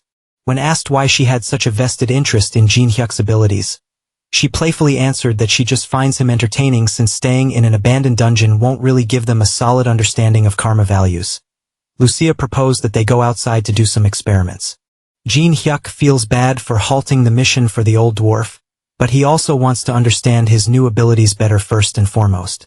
As Lucia said, staying in a dungeon with just the two of them won't deepen his understanding, so he fished something out of his pockets. Though he felt a bit sorry for the old man, he brought out a return stone to instantly return to a predetermined location he had assigned in the outside world. Upon crushing the stone in his fingers, a dimensional rift opened up right where the two of them were standing. Lucia was taken aback for a moment before being swallowed up by the portal. Surprisingly, doing this increased Jin Hyuk's karma. A few minutes later, the duo found themselves in the middle of the bustling city street. Lucia got herself a drink while Jin Hyuk worried that her camouflage magic wasn't helping detract attention from them. She already told him that she hid her original appearance using magic to blend into the crowd, but the illusion of her wearing human clothes just made them stand out even more. Every person around them cannot take their eyes away from the beautiful woman sitting with Jin Hyuk. Lucia cheekily insisted that she couldn't conceal her beauty, so camouflage wasn't helping much. As much as Jin Hyuk wanted to disagree, he couldn't. Lucia might be the prettiest woman he had ever seen. Enough with the useless chatter.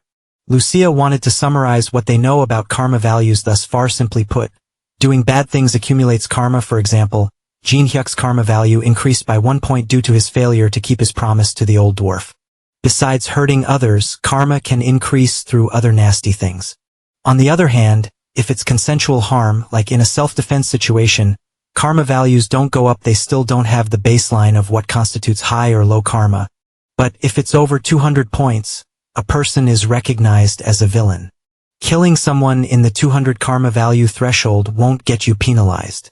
It would be considered self-defense instead of murder. The powers that be no longer see them as human.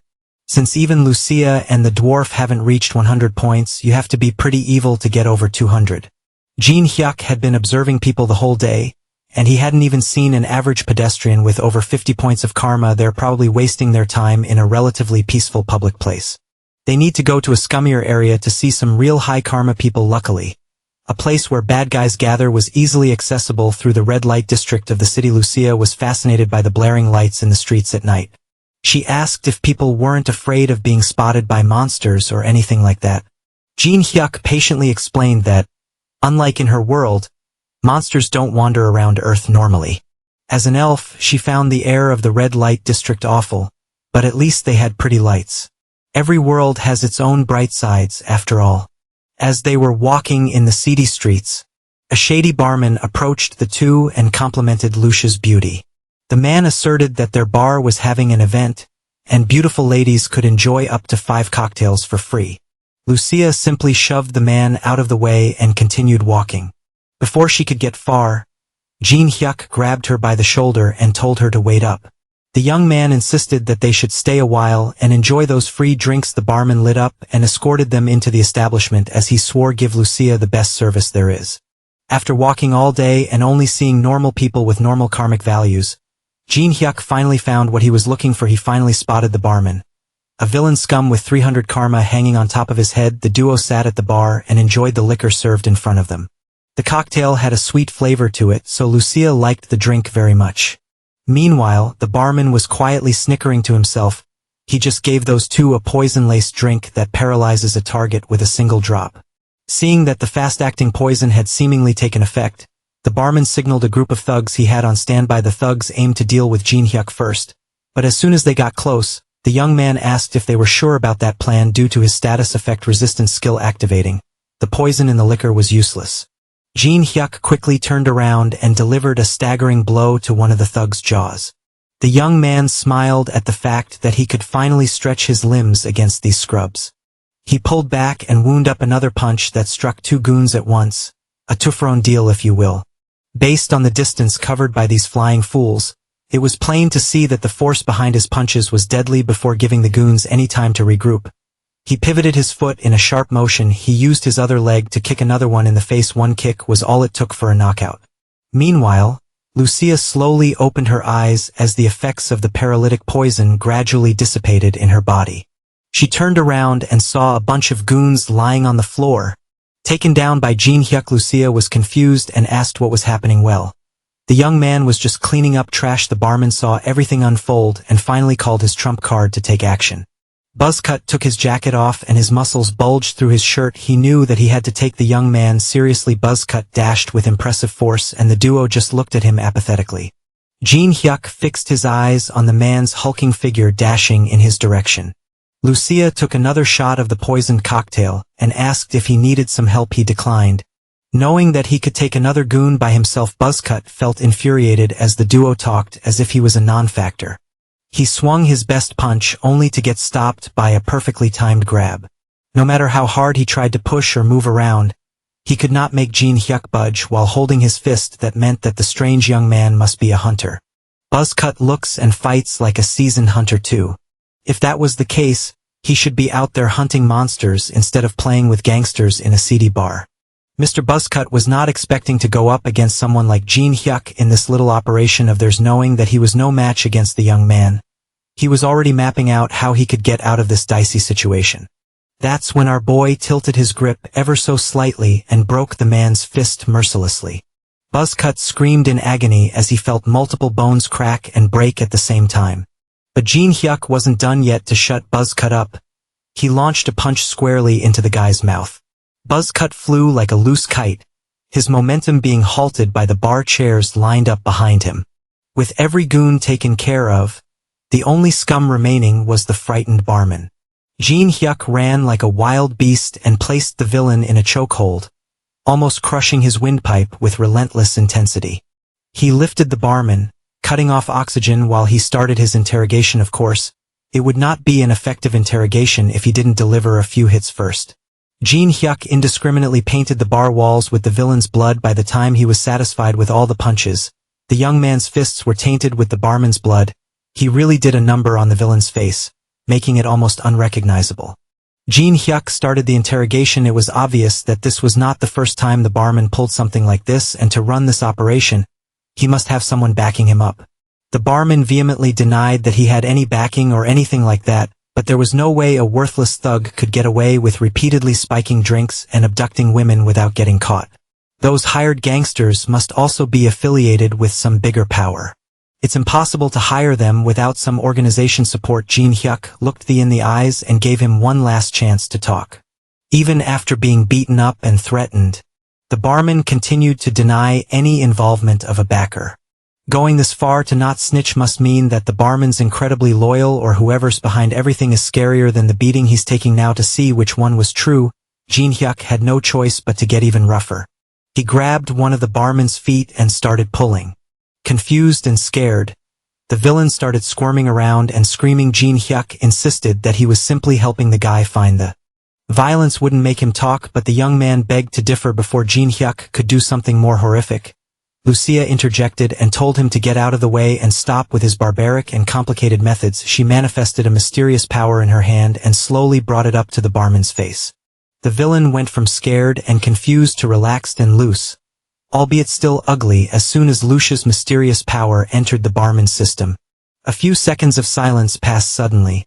His face twisted into demonic insanity, and he started asking the duo if they were sent by an organization called Ultron.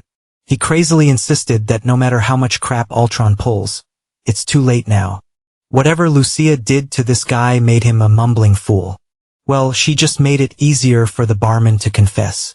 She wasn't expecting him to go insane and spill like crazy, though the barman continued that Ultron was insignificant because his tyrant guild would massacre every last one of their enemies. Just like that, the duo found the power backing this horrible operation, the Tyrant Guild. It looks like this situation is bigger than Jin Hyuk initially thought. He asked the crazed barman what made him confident that Tyrant would be able to massacre their enemies. The drooling bastard simply answered that they had Alone's elixir. This answer just confused the young man even more. He didn't know what the barman was talking about. A few minutes later, the police arrived to check the incident out. While Jin Hyuk and Lucia dipped out of there, the two of them unexpectedly uncovered a massive conspiracy that goes all the way to the top, with a major guild secretly at the helm. Lucia explained that Alone's elixir is a drug that doubles the user's stats, making it requires countless young women as sacrifices. She never thought that a guild from Earth would be capable of creating something so sinister. She could not believe that a bunch of crazy people were actually trying to create the drug. Alone's elixir existed in her world too. They called it the Queen's Tear. One of Lucia's close friends was sacrificed as fertilizer for that elixir when they were younger. Years later, right after she reached platinum rank, Lucia went on a rampage and personally wiped out the organization behind the drug's production. That explains why she had a grim look on her face ever since they left the bar. The question now would be what they're going to do next. Since the barman spilled that the elixir was almost complete, they just needed to wipe the Tyrant Guild out before its completion. At the same bar, right after the police left the scene, A man covered in all black reported what happened to his superiors. He had a mask and glasses that covered half of his face. Based on his own investigation, the incident in the bar wasn't an internal dispute. What's strange was the perpetrators only killed the barman and left. This bizarre method wouldn't be used by another guild or someone on their side. The masked man's next assignment was to find out who interrupted their operation. As soon as possible, he was confident that he could deliver the perpetrators with haste. Let's turn our attention to our friends at the Titan Guild. Currently, the top brass is on an overseas business trip according to the competent secretary, Lee Hyena. The results of their Hong Kong trip were excellent. If their first half performance continues to improve like this, they might be able to entertain the idea of recruiting 15 more guild members. The guild was thriving, but Titan Guild leader Seo Sango was not feeling too well at the moment. He was stressing over the news regarding Alone's elixir. Just as he expected, Lee Hyena had never heard of such a thing. The association has been trying hard to conceal its existence from the world. It would be tough for Lee Hyena to return to Korea at the moment, as she still has some guild business overseas to attend to. Since that was the case, Sango would have to act on his own for now. He tasked Secretary Lee Hyena to issue an urgent order to the entire guild immediately. As of now, the Titan Guild will be declaring a full and hostile relationship with the Tyrant Guild. A war is upon everyone. Surprised by such a drastic decision, Lee Hyena asked for more information before they thrust the entire guild into the middle of a major conflict. All Sango said was that failing to prepare now would only lead to even greater chaos in the future. If the information he received turns out to be true, it would be too late once chaos descends. Lee Hyena demanded what kind of information the leader had just received to act this unhinged. Sango knew as well as anyone that this order was a declaration of war against an entity as big as their guild. He also assured his secretary that the Ultron Guild and even the government would be on their side when the time came. Even so, war carries enormous risks for everyone involved. Lee Hyena suggested that they at least consult their guild executives to make a more cautious and reasonable decision. But Sango had already made up his mind. His thoughts have never been clearer, and he has no time for nonsense meetings. Just by looking into his eyes, Lee Hyena knew that the leader had already made up his mind on this matter. Sangho's usually the cautious type, yet he's making such a decisive decision.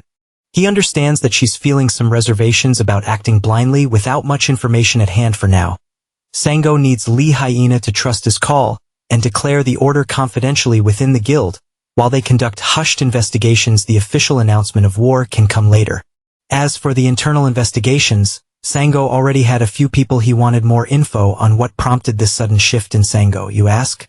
Obviously, it was a single text from Jin Hyuk regarding Tyrant's plan to create the sinister drug through human sacrifice. Lucia was just chilling in Jin Hyuk's crib, eating her sweets and nagging the young man regarding his plans.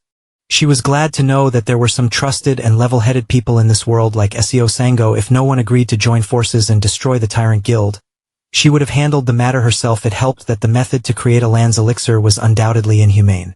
Jin Hyuk asked when the elf would go back to the dungeon instead of emptying his pantry all day. But she refused to go back to the boring dungeon and miss out on the raid against a villainous guild. She reckoned that the Tyrant Guild must not be ordinary hunters if they were crazy enough to concoct something so sinister. Even Jin Hyuk had to admit that he couldn't handle such a large organization by himself. At least not yet. Lucia officially offered her help in wiping out those scum together. Jin Hyuk thanked her for doing so, even if she didn't have to. Suddenly, someone started knocking on the door and calling Kong Jin Hyuk's name. He wasn't really expecting anyone. So this was an unexpected surprise. Maybe it was just a delivery. Perhaps it was something more. Maybe it was the masked man sent to investigate what happened in the bar. He had a magical compass that could track people through blood. He used the barman's blood to track down the traces left on Jin Hyuk's body from the bar. He didn't even need a car to traverse the rich cityscape flawlessly. Using the roofs of every building on the way, the masked man started his hunt. Finally, he landed in front of an apartment building after pinpointing the blood's direction. He stared at the humble home and could not help but feel a little odd for a second. He thought the house looked a bit hazy, but he just chucked it up to his imagination. He also recognized the address as the house of the hunter who dealt with the Leviathan a few days ago. which could mean that the two incidents might be somewhat related, but it doesn't really matter to the masked man. He was tasked with a job and he'll do it. Suddenly, he manifested a thick needle emanating a sinister aura from out of thin air. He plans to catch and ask his target a few things. Jin Hyuk walked to the doorway and asked who was on the other side as expected. The masked man told him that he had a late delivery due to an accident. The young man wasn't dumb. There's no way that a delivery would arrive in the late hours of the night. Besides, there's still a recognition suppression spell cast around the house, making it virtually impossible to find his home. If someone overcame that powerful spell to come here and pretend to be a delivery person, they must be up to no good. Nevertheless, Jin Hyuk opened his door while maintaining his vigilance as the masked man forced his way inside with the sinister needle in hand. He was expecting some dirty tactics, so it wasn't hard for Jin Hyuk to catch the villain's hand as it aimed for him. He cheekily asked if deliveries come with poison darts as a bonus these days. The masked man was supposed to be the one doing the sneak attack, yet he was the one caught off guard. Lucia chimed in and fired an arrow from her bow while hurriedly telling Jin Hyuk to move aside. The arrow's speed and velocity were unparalleled. It was practically impossible to dodge at such close range as it pierced the villain's body. The force behind the shot sent the masked man flying out of the second floor. He bled profusely as the arrow dug deeper into his flesh and organs. Lucia loaded up another shot and asked Jin Hyuk to step aside as she intended to finish the bastard off. Jin Hyuk waved her off and insisted on handling the problem himself as the masked man must be looking for him because of what happened in the bar. Lucia warned him that the assailant wasn't ordinary by any means as he managed to survive one of her arrows. As the masked man tried to dislodge the arrow, he shivered as he wondered just who on earth was that woman who pushed him to such a critical state in one attack. He finally got the tip out, bleeding all over the pavement. Every cell in his body was telling him to retreat for now. By the time Jin Hyuk tried to catch up, the masked man was already doing injured parkour on top of the neighboring roofs. Lucia asked if the young man wanted to give chase, but Jin Hyuk found it too troublesome. The bastard would just come after him again anyway. They could just hash it out at a later time. What's more important was the masked man's karma value. He had over 900 on top of his head. That means he's someone who kills like it's nothing. Jin Hyuk was itching to go up against a real villain, so this worked out perfectly. He was even thinking of using the masked man somehow in some way. The next day came and Jin Hyuk and Lucia were escorted by a guild car to the mountains. The driver pulled over and pointed out the remote investigation site. They were brought here under guild leader Sang-ho's personal instructions, but it's no secret that there are still a lot of people in the Titan Guild who aren't fond of Jin Hyuk. Looking at the troops gathered at the foot of the investigation site, the young man assessed that half of them were rank hunters or higher, an elite group through and through. As for the guy at the helm, it was the asshole who tried to pick a fight with Jin Hyuk back then. It looks like Executive Han Young-sik will be taking the lead on this operation. Right from the get-go, Jin Hyuk could already sense a bad feeling that this mission was about to get annoying really fast. The executive formally introduced himself as the head of the operation. Much to Jin Hyuk's surprise, the bastard brought up the fact that they met one another during the last airstrike. The young commented on the executive's changed personality, as he seemed much more amicable and kinder today compared to before. Young-sik cleared his throat and awkwardly apologized for his behavior from that time. He just got a little too excited in his efforts for the guild, so he wanted to take this opportunity to say sorry about their first encounter in hopes that it won't affect today's operation. Young-sik also asked who the woman that Jin Hyuk had brought was. The young man introduced Lucia as a skilled colleague who wouldn't be a hindrance to the mission. There was no mention of any other additional personnel, so the executive was a little rattled, but before he could protest, the recon team they sent ahead had come back. Young-sik excused himself for a moment to listen to his scout's report. Sure, the bastard might have apologized on the surface, but he was still looking down on Jin Hyuk and Lucia, thinking that they were merely crank noobs. It doesn't matter how strong they are anyways. This furried bastard has his own agenda in this mission. After all, Lucia immediately picked up on the executive's duplicitous nature and consulted Jin Hyuk if they would just let the guy lead. He assured her that they'd be fine. More importantly, someone has been tailing them since earlier. Both Lucia and Jin Hyuk clocked their not-so-covert tail long ago. The young man opted to let this pursuer be, as they could use him elsewhere later. Before the raid started, Jin Hyuk handed Lucia a bright magical crystal. The little gem is a communication item. It allows contact with anyone within a 10-kilometer range. They'll need it later, so it's best to keep it handy. Young-sik came back with the confirmation of the initial reports from what they've gathered. It's clear that the Tyrant Guild is involved in human trafficking. As for the plan of attack, the executive actually wanted to ask Jin Hyuk for a favor. After investigating, the recon team found a strong barrier installed around the building.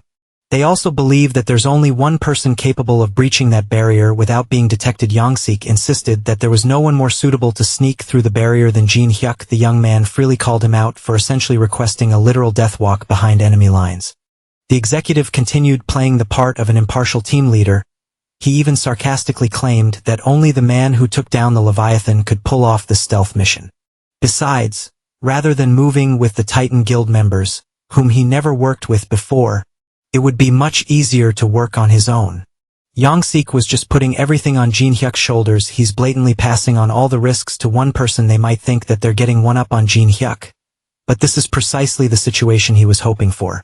So, Jin Hyuk joined a select team of Titan Guild hunters to sneak into the part of the barrier where they could penetrate. The plan is simple. The magic team will create a small breach in the barrier, and Jin Hyuk will have to needle his way in. They reached the eastern facade of the facility and sped up. This incompetent magic team can only sustain a small breach for a few seconds, so Jin Hyuk needs to act fast and run with all his strength.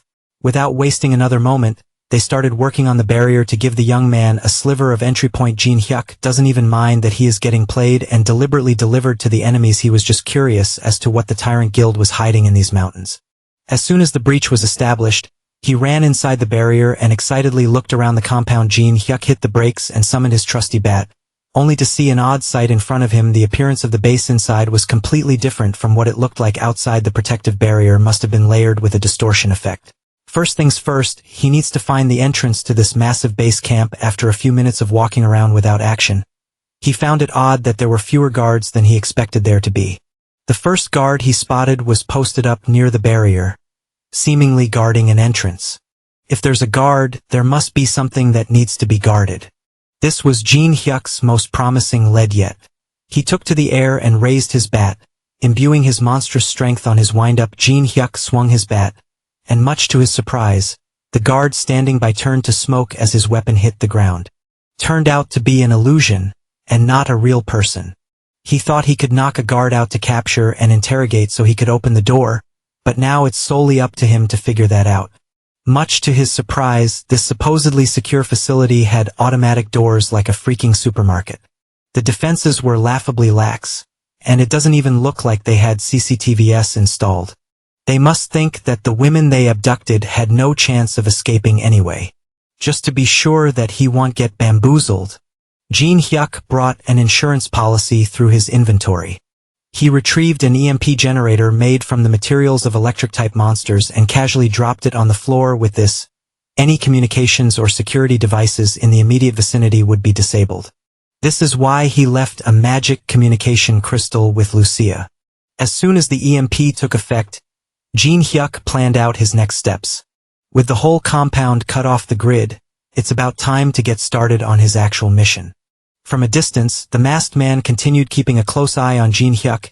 He was starting to piece together the young man's involvement with the bar accident and the Titan Guild. Just like everyone else, the masked man seems to have his own hidden agenda too, and Jin Hyuk plays a crucial role in making it go smoothly. As a result of the EMP that Jin Hyuk set off, one of the idle guards of the facility watched as his game was interrupted. As his phone died, the guard blamed the countryside's remoteness for messing with his gaming time. When he finally sensed that something wasn't right, a red bat was already bashing the side of his face without mercy. Jin Hyuk didn't even swing. He actually threw his weapon and stabbed that bastard with the blunt tip of his baseball bat. After making sure that the guard was out of commission, he used auto-recovery to call his bat back. Jin Hyuk finally found someone made of flesh and blood to beat up the guard's. Blood splattered to a nearby wall as he hit the smooth concrete floor with a thud. This dude he just killed wasn't a hunter, he was just an ordinary guy. But he had a whopping 800 karma hanging over his head. This place is undoubtedly full of vile, inhuman trash. Now Jin Hyuk can wipe out everyone involved in this operation without hesitation. Upon entering the locked gate, he was greeted by a long hall of prison doors. This must be the place where they've been keeping all the abducted women. The living conditions in each cell were abysmal. They were chained up like animals waiting for their turn to be used as fertilizer for that damned elixir. Jin Hyuk's thoughts was interrupted by a man's voice asking who he was. One of the cells in this prison row was different than the rest. Instead of a woman, a dude was imprisoned in one of them. Jin Hyuk also recognized the uniform that the man was wearing. The uniform of the Tyrant Guild itself. Mr. Prisoner warned the young man to run away before it was too late, as everyone in this facility had already gone insane. Outside, the scummy team leader looked at his watch and timed Jin Hyuk's infiltration. It's been a while since the young man went in, and things are still quiet. Maybe it's time for the main force to move too. Yang-sik ordered his men to push and go on standby near the facility, ready to go in if anything unusual happened. As soon as he gave the go signal, the Titans rushed forward like a flock of flies with their black jackets. Lucia just stood there, unmoving and nonchalant. Yang-sik can't figure out what her deal was. Finally, the furried bastard joined his men to stand by while Jin Hyuk did all the work inside. Lucia wonders if it's time for her to do her part too. Before the mission started, Jin Hyuk swore to deal with the situation inside the building on his lonesome. Her job would be to keep a close watch on the Titans outside. They still don't know what hang Yang-sik might try to pull, so Lucia has to be vigilant. The young man warned her not to get too involved, but that's never been her style. Back inside the facility, Mr. Prisoner introduced himself as Yong Dae-yoon. Jin Hyuk asked the dude why a Tyrant Guild member like him would be in such a sorry state. Dae-yoon confessed that he was imprisoned for trying to kill Alone herself. Right now, they're just keeping him alive for his expertise in illusion skills, that distortion effect on the protective barrier, and the fake guard must be his doing. Jin Hyuk was curious why this guy would try to flush his guild's research down the toilet. It was simple, really. Dae-yoon just couldn't stomach seeing his colleagues throw women to monsters as bait. He reached his limit and tried to take Alone down once and for all, only to get caught and imprisoned. Jin Hyuk was pleasantly surprised to see a reasonable Tyrant Guild member like this guy. Even his karma score was low, only at 62. The young man formally invited Dae-yoon to work together and take down this damned facility. Meanwhile, the grunt assigned to monitor the control room was sleeping soundly in his comfortable office chair. Finally waking up, he realized that he must have dozed off on the job again. He always gets sleepy at this hour, so it was nothing new, and nothing ever happened in this place, so it was fine. Instead of waking up to live feeds of the entire facility, he woke up to black screens. He looked around to try and understand what was happening, but to no avail. Panicking, he tried to turn the system back on, but the problem was the power source fried by Jin Hyuk's EMP. Every electronic device, including smartphones, was out of commission. The entire computer system is down, and he slept through it. The control room guy is in the running for Employee of the Month. Right outside the command center, a few of the Tyrant boys were playing some cards to pass the time. They were having a jolly old time until the control room guy started yelling about some emergency. The Tyrant boys were alarmed, and worst of all, their game was interrupted. The control room guy informed everyone that the entire system was completely offline. To make matters worse, all the women are gone from their prison cells. They have an intruder that plunged the whole place into chaos. The team leader split their forces into two. Team 1 would head to the Elon production room, while Team 2 looked for the intruder and the women. As for the dumbass that let it happen, the control room dude was tasked with finding a way to contact the headquarters no matter what. Every single prison cell had been opened, freeing the abducted women. Right now, they're heading for the nearest exit with their lives on the line. Dae-yoon knew the layout of the facility, so he led everyone to the optimal path. They've gotten so close, and yet so far, as the Tyrant boys caught up to their escape trail with the escaping women found, the Tyrant boys started pouring in. The first responder immediately recognized Dae-yoon as he directed the girls to the exit. The absolute Jigachad let the women through and stayed behind to buy some more time for them to run away. Tyrant boy number 1 got too eager and rushed in by himself, threatening to kill Dae-yoon once and for all. As soon as the punch landed, Dae-yoon reminded his former comrades of his specialty: delusion. Tyrant boy number 1 could hardly contain his anger for falling victim to such a simple trick. While Team 2 was playing catch-up with Dae-yoon and the girls, Team 1 was suffering a much more painful fate. Each of them carried a measly knife to a baseball bat fight. Jin-hyuk did quick work on the team assigned to protect the Elon production room.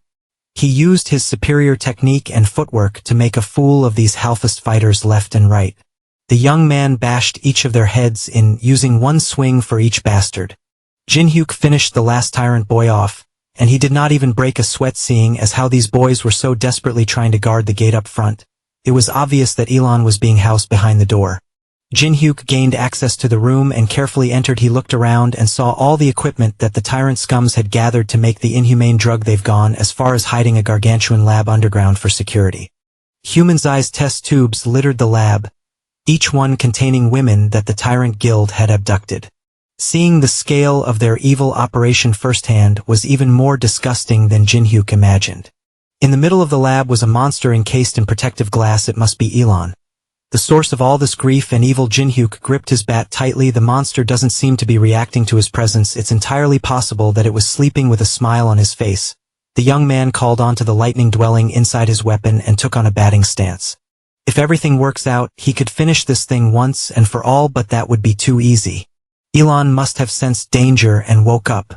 She broke through the protective glass and sent her tentacles hurtling forward ferociously. Jin-hyuk had to move and dodge on the fly as the fast-moving tentacles aimed at his vital points. His lightning attack had to be cancelled. He observed the movements of the tentacles and his fear grew with how heavy and fast those things attacked. If he got hit in the wrong spot, he would be done for. For now, all he can do is go on the defensive while waiting and hoping for an opening to strike. Jin-hyuk forced himself to lock in. He must remain calm if he wants to stay in one piece. For those of you hoping for a cute tentacle girl, we won't be getting that today. Elon looked like a crackhead with tentacles. Finally, the crackhead beast broke free of her glass encasement, sending thousands of sharp shards flying everywhere. It's starting to look like our boy is totally outclassed this time around. Jin-hyuk activates hard skin, giving himself extra protection. He quickly dodges an attack and pushes forward, determined to end the fight. However, a powerful attack nearly breaks him, making him realize how strong his opponent is. Afterwards, he steadies himself and prepares for another move. His enemy is not going down easily, so he must fight even harder with renewed focus. Jin-hyuk delivers a final attack, determined to end the fight against the monster that devours people. He barely manages to take care of it. As he looks around, he notices a strange item, Elron's magic stone. Examining it closely, he realizes it can't be appraised, but based on its size and shape, it resembles a magic stone. Deciding to get answers later, he plans to ask the dwarf uncle about it. Jin-hyuk wonders if he should check what's happening outside. He reaches out to Lucia, asking if she can hear him clearly and how things are going on her side. He wants to know if the girls managed to escape safely. Lucia responds, explaining that a man and the girls have headed down the mountain. However, the ones chasing them are dressed the same, which seems suspicious. Lucia listens as he clarifies that the man was once captured for betraying the tyrant but seems trustworthy. They decided to work together, and now he is our ally. Jin-hyuk reassures and confirms that they are on the same side. Now that the situation is clearer, Lucia asks about something more important, checking if Elron has been dealt with. Afterwards, Jin-hyuk reassures that Elroni has been taken care of properly, and that he has also secured the magic stone. Jin-hyuk, still focused on the situation outside, wonders about the ones who were chasing the girls. Lucia explains that those people have been in combat for a while now. As soon as the ones in white clothing appeared, the Titan group immediately rushed to fight them. However, something about the battle seems unusual. She observes that the in white ate something, and after that, their appearance changed. Now the Titans, who initially had the upper hand, are starting to struggle. Jin-hyuk wonders if the strange transformation is related to what someone mentioned earlier, Elron's drug. Realizing the danger, Jin-hyuk knows it will be a big problem if the Titan Guild collapses now. Despite finding the Titan members annoying, he understands that stopping the Tyrant Guild takes priority at the moment. He asks Lucia if she can assist them in the fight to prevent things from getting worse. Lucia understands the plan and agrees to take care of the white-clad enemies. She reassures Jin-hyuk that he can count on her, but in return, she demands a large supply of sweets as a reward. Meanwhile, Jin-hyuk senses that everything on Lucia's side is falling into place. Confident that the battle is nearly over, he calls out to someone hiding nearby, referring to them as Mr. Delivery man, a mysterious figure, steps forward, surprised that Kang Jin-hyuk noticed him. Moreover, Jin-hyuk wonders if he is his target, or if he is also after Ulron's magic stone. However, he reveals that his goal was initially the same but has now changed. Kang Jin-hyuk warns him that he will regret whatever choice he just made as they engage in battle. The enemy is shocked by the incredible reaction speed. Something far beyond what an average crank hunter should be capable of. The bastard recalls the moment when our guy blocked the poison darts earlier, wondering if it was truly just luck. Despite his doubts, he reassures himself that, in the end, the guy he is dealing with just a crank hunter. He activated his ability, preparing to finish him off. However, as he attacks, he realizes something unexpected. Jin-hyuk is wearing armor. Afterwards, he attempts to retreat, but before he can get away, he feels a sharp force stopping him. Jin-hyuk is not letting him escape this time. The enemy barely manages to block the attack. Doubt creeps in as he realizes that Ji-hyuk is much stronger than he first thought. Frustrated, he shouts, promising to get revenge, unable to accept that he is being beaten. But Jin-hyuk declares that there won't be another chance, believing this place will be his final resting place. With all the fallen taken care of, the focus shifts to the injured. Ensuring their safety is the next priority. Meanwhile, a report must be made. The discovery of hidden drugs by the tyrants comes as a shock. Without unexpected help from a mysterious woman, survival would have been impossible. Her arrows carried power nearly equal to In's rank. Yet no known female hunter has ever displayed such strength. With the situation under control, the wounded are sent to the hospital, and all possible evidence is taken care of. With the tyrants seemingly handled, attention turns to finishing the welcome party properly. However, before they can proceed, someone arrives, breathing heavily. Carrying an urgent message, he reveals that the Tyrant Guild leader and their strongest members are on the way. The mere mention of Chowonkale and Srank Hunter makes it clear that staying would be a mistake. The guy with glasses gets frustrated and realizes that they have to go back when they are just about to defeat them. Suddenly, they receive an urgent transmission. Apparently, a small group of Tyrant Guild members is approaching fast. Likely their vanguard. The warning was true. Danger is coming fast. The enemy is getting closer. Leaving no choice but to end the mission afterwards, the decision is made quickly that everyone must leave immediately, making sure to escape without delay. One person chooses to stay behind, knowing that disappearing could create suspicion. Staying will help in making an alibi and shifting the blame elsewhere. A false report will be given to make it seem like someone else is responsible. Preventing a direct conflict between the Titan and Tyrant guilds is the main goal. After thinking it through, they decide to put all the blame on Hunter Kang Jin-hyuk, who is still inside. This explanation seems like the best way to cover their tracks and leave without being noticed. Doubts arise about trusting the traitor, as fooling the Tyrant Guild won't be easy. However, the real goal isn't deception, but buying enough time. That time will be used to prepare for a war. Once the truth is revealed, justification will be on their side. This moment is the perfect chance to attack and completely eliminate the enemy afterwards. Lucia questions if the person standing there is the one Kang Jin-hyuk mentioned. There is no time to waste. Kang Jin-hyuk is waiting inside. Everything is progressing more smoothly than expected as they arrive at their destination. Our boy promptly updates his fellows regarding latest reports, confirming that he has taken care of the pursuer. When asked about the current situation, he explains that Al-Rani is dead. However, there is another issue that needs to be handled. He requests help in making it appear as though the body before them had died in battle against Al-Rani. The real reason behind this plan soon becomes clear. A document is handed over, urging a closer look. As the contents are read, shock spreads. The names listed belong to recent victims of a series of brutal murders. If the information is accurate, then the implications are terrifying. The infamous Great Guild Killer has always been targeting large guilds.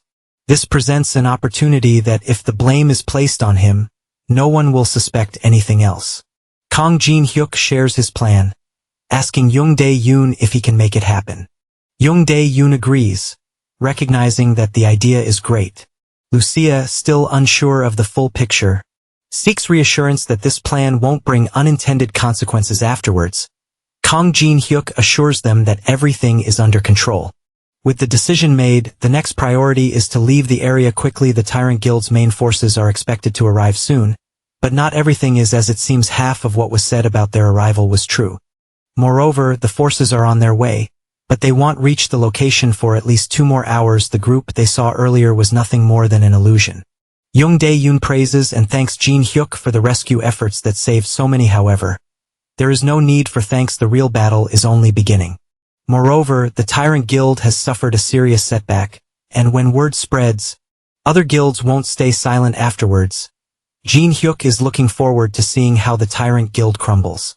The Tyrant Guild's downfall seems closer than ever. Their hidden crimes are far worse than expected, making it necessary to involve higher authorities to prevent getting directly caught up in a guild war. The information must be sent anonymously to the Hunter Association, the police, the government, and the media. Some worry that revealing everything will only benefit other guilds, but protecting innocent people matters more than gaining a short-term advantage. Soon, the shocking truth spreads everywhere. A powerful hunter guild has been secretly raising monsters and using humans as food. The public is horrified, and officials declare it a serious crime, promising a full investigation. Major guilds step forward, offering their full cooperation in uncovering the extent of these crimes. However, Tyrant Guild refuses to cooperate even a bit in this investigation. We then cuts to young Suk, losing his bananas after watching everything going viral. As if on cue, the Titan Guild Master Seo Sango contacts him, and the Bleachhead starts berating the Titan Guild Master for leaking all this info for the public to see. The frustration is evident because after all their efforts, another guild is being treated as the hero for exposing the truth. Keeping the information hidden would have allowed the Tyrant Guild to retaliate before anyone could unite against them. Han Young-suk argues that successfully recruiting an S-class hunter would have ensured victory over the Tyrant Guild. On the other side, Seo Sango remains doubtful, pointing out that even with such a powerful ally, defeating the Tyrant Guild's master would never be certain. The debate over the guild war continues, Han Young-suk thinking they can take over the Tyrant Guild without worrying about the damage. Moreover, Seo Sango argues that innocent people could suffer, making it too dangerous afterwards. Han Young-suk is questioned about his true intentions. A guild's duty is to protect, not just gain more power. He insists he only wanted what was best. Moreover, he realizes the guild leader always dismisses his ideas. He believes the Titan Guild has no future under its current leadership and is heading toward ruin. This is then the bastard contacts a certain someone and promises them the position in the guild so long they overthrow the current Titan Guild master. We then cut to our boy, who is about to have chat with someone in secret. The meeting spot seems odd for a secret discussion, but Young Dae-yoon arrives as planned. Kang Jin-hyuk greets him, noticing he looks more confident. The plan appears to be going well, and the lies prepared earlier have made things easier within the guild. Despite this, the situation isn't completely safe yet. The guild is planning to send a team to track down Kang Jin-hyuk. Considering how unstable the guild is, it seems strange for them to have the resources for this. However, some higher-ups have started questioning the recent events. The news of the murderer's body was discovered and spread unusually fast, making them suspect there might be another real culprit, though there is no proof yet. Doubts are beginning to rise since the plan worked. There's no risk of his identity being revealed, but staying cautious is still necessary. For now, it's best to keep a low profile until the guild collapses completely afterwards. Young Dae-yoon hands over details about those leading the investigation, and asks if Kang Jin-hyuk wants to check immediately. However, it doesn't seem necessary since they are all just illusions. Kang Jin-hyuk had already figured it out from the start. With no one else around, he wants to know who exactly is after him. The answer is an archer and a mage, both experts in disguise and concealment magic. They might even approach him while pretending to be someone familiar. After confirming the details, there's one more information. The person mentions something called the monster counter. Kang Jin-hyuk recalls it being used when assisting the Titan Guild earlier, but this version looks different. It turns out to be an advanced model, improving upon the original device. After analyzing the AO Ron incident, the association developed a system to monitor hunters. Every hunter, starting with their guild, will be required to wear it, bringing them all under the association's supervision. Even hunting in dungeons might become difficult. If Kang Jin-hyuk plans to take the pill to grow stronger, he must act quickly before the monitoring system is fully implemented. If his strength increases after the system is in place, the association will take notice, and even the tyrant guild might start suspecting him. To avoid unnecessary attention, he needs to complete this process as soon as possible. A surveillance system like this was unexpected, but there's no choice now. Moreover, the priority is to get stronger, even if only a little. Without wasting time, he decides to head straight to the dungeon. In the dungeon, our beloved dwarf is angry at our boy for making him wait all this time. He had sent him to retrieve some ore, yet he vanished without a trace. Now, out of nowhere, he returns with something unexpected. With an apologetic tone, he explains that unavoidable circumstances caused the delay. After weeks of silence, he finally returned. Acting like nothing had happened, the frustration is obvious. He quickly apologizes, trying to explain that he had something important to do. But that didn't change the situation. The item he brought wasn't just any material. It was cursed, filled with the grudges of many. Dwarves who were sensitive to curses wouldn't even go near it. Lucia had left earlier, saying she had something urgent to handle. Now it seemed like it was connected to this. Instead of bringing the needed ore, he had returned with something completely useless. He was immediately told to get rid of it. Panicked, he insisted that he didn't know what it was. But that excuse didn't matter. His mistake had already been made. Even so, throwing it away seemed like a waste. There had to be another use for it. Then, there was only one option left. Moreover, Lucia's words from earlier suddenly made sense. She had hinted that our dwarf would not be able to deal with the stuff our boy brought. Now it was clear why she had said that. There was a place below the cliff he had visited. A place known as the Temple of the Dragon. A key was given with instructions to unlock the temple and remove the curse from the ore. If successful, a weapon even stronger than the current one would be made in return. There was curiosity about whether the key would really open the temple. The answer was yes, but a serious warning followed that this place is not an ordinary temple. It was far more dangerous than any dungeon faced before. Going in unprepared would be too risky. The decision was made to leave for now. No matter how far they have traveled, safety is more important. Kong Jin-hyuk watches Lucia speed ahead, realizing how quick she is. As he thinks about preparing for the upcoming challenge, only potions and scrolls come to mind. But he feels that might not be enough before he can ask Lucia for advice. He notices his food supply disappearing and catches her eating what was supposed to last a month. Before he can react, a call interrupts him. Secretary Lee Hina from the Titan Guild urgently asks for his help. Mentioning the guildmaster Sang-ho, her desperate tone makes him curious about what might have happened. Afterwards, Kong Jin-hyuk rushes to the location after hearing the urgency in Lee Hina's voice. When he arrives, he finds Sang-ho in critical condition, covered in blood and barely holding on. Lee Hina desperately tries to reassure him. Jin-hyuk quickly moves to provide first aid, knowing there is no time to waste. He pours a potion over the wound, easing some of the damage. Though the worst seems to have passed, he needs answers. Looking at the injured man and the shaken secretary, he wonders what exactly happened to lead to this brutal attack. Sang-ho struggles to speak. He explains that it was a trap set by his own guild members. After returning home, he attended a guild event. Expecting a normal gathering, however, something felt off when he noticed only Han Young-suk's faction was present. Before he could react, it was too late. The drinks had been poisoned. His body weakened rapidly, but he pushed through, fighting with everything he had to escape. Even with all his strength, he barely made it out alive, collapsing from his injuries. Jin-hyuk listens carefully. Even with poison in his system, ordinary guild members shouldn't have been strong enough to overpower Sang-ho. He wonders what else might have happened. Before he can ask, Sang-ho trembles in pain. Moreover, Sang-ho's condition worsens as the wounds that were healed by the potion start reopening. The poison from the party must be much stronger than expected. Jin-hyuk quickly realizes they need to act fast. He wonders if anyone knows exactly what kind of poison was used and whether an antidote exists. Hyena hesitates, explaining that standard hunter antidotes won't work in this situation. Afterwards, Jin-hyuk suggests taking him to a hunter-specialized hospital, but Sang-ho reminds them that going to a hospital would only expose their location, and their enemies would find them in no time.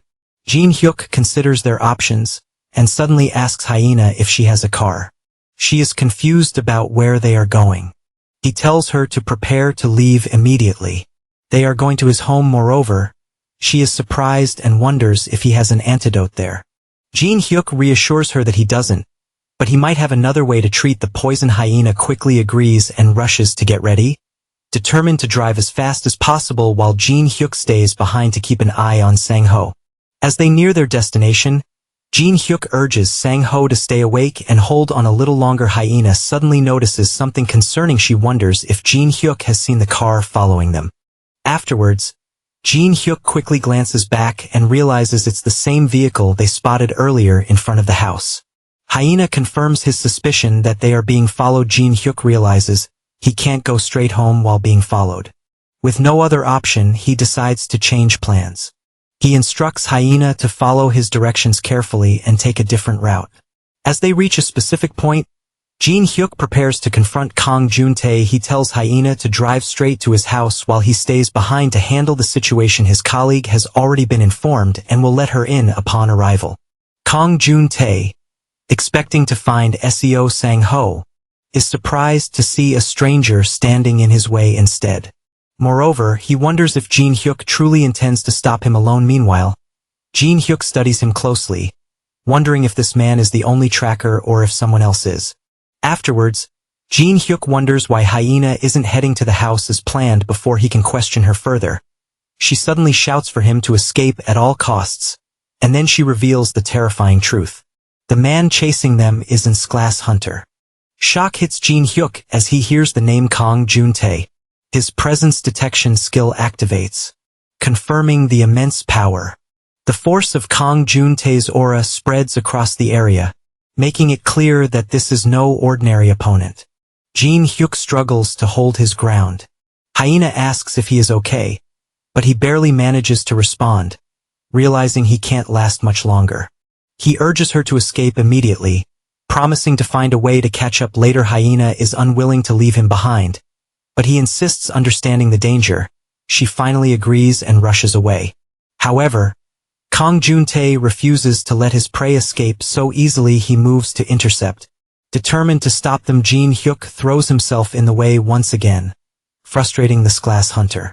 Jun-tae wonders why this man keeps interfering with his plans. Jin Hyuk does everything he can to buy time. Hyena is now a safe distance away, hoping that Jin Hyuk will survive and return alive. Moreover, Jin Hyuk realizes the intensity of the situation. Kang Jun-tae, clearly annoyed, wonders why someone like Jin Hyuk is interfering and warns him to step aside if he values his life, claiming he is too busy to deal with distractions. Jin Hyuk refuses to back down. He wonders if Jun-tae truly believes he would just run away in fear. Before Jin Hyuk can react, Jun-tae moves with speed. Each attack is not just fast, but dangerously powerful. Every strike forces Jin Hyuk to dodge desperately, knowing that even a single hit could end him afterwards.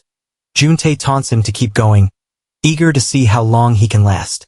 His attacks grow fiercer, and Jin Hyuk realizes that if he takes a direct hit, it will be over. Thinking quickly, he activates his inventory and equips his mithril chainmail armor. The unique effect immediately takes hold, reducing both physical and magical damage by half. As the next attack hits Jin Hyuk, he realizes just how close he came to death. If not for the armor he had prepared in advance, he wouldn't have survived that last attack. Jun-tae observes him, noting that he hadn't expected Seo Sang-ho to have someone this skilled under him. But then, something clicks in his mind. He wonders if Jin Hyuk is the Glass Hunter rumored to have captured a new type of monster. The name sounds familiar.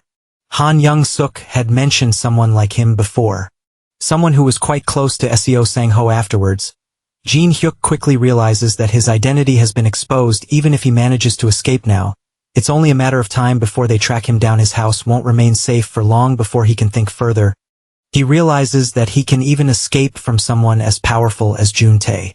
Afterwards, Jun-tae makes an unexpected offer. He tells Jin Hyuk to forget about Seo Sang-ho and join forces with him. Instead, the new Titan Guild needs someone like him. Jin Hyuk rejects the offer, standing firm in his decision. We then cut to Lucia, who is trying her best to heal the guildmaster, but she reaches her breaking point, realizing she can't push any further at the moment. Stepping back, she wonders if it's best to go outside and discuss the situation. The poison in Seo Sang-ho's body remains dangerously strong, although Lucia has taken temporary measures to help him rest. It's clear that the treatment isn't complete. The pain is gone for now, but it won't last long. Lee Hyun-ah becomes more concerned, wonders what they should do next, and asks if there's any other way to treat him. Lucia thinks for a moment before recalling someone who might be able to help.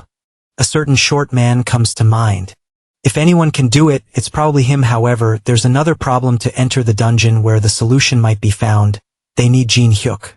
A possibility exists, but it won't be easy. Meanwhile, in battle, Jin Hyuk struggles to keep up. His opponent keeps attacking, leaving him no time to recover. Every hit shakes him, and the energy he had at the start is fading fast. Moreover, he knows he has reached his limit, and drinking a potion would help. But there's no chance to do so with the continuous attacks.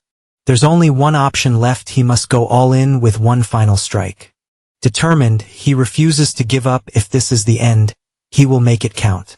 Gathering his remaining strength, he prepares for one last, desperate attack. No matter how hard he tries, his attacks keep missing their mark. Frustration builds.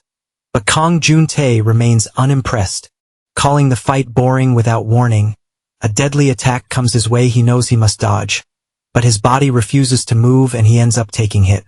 Panic sets in as he desperately tries to command himself to react. His mind screams for his body to move, yet he remains frozen. At the last moment, his instincts take over, and he barely shifts to avoid a fatal blow.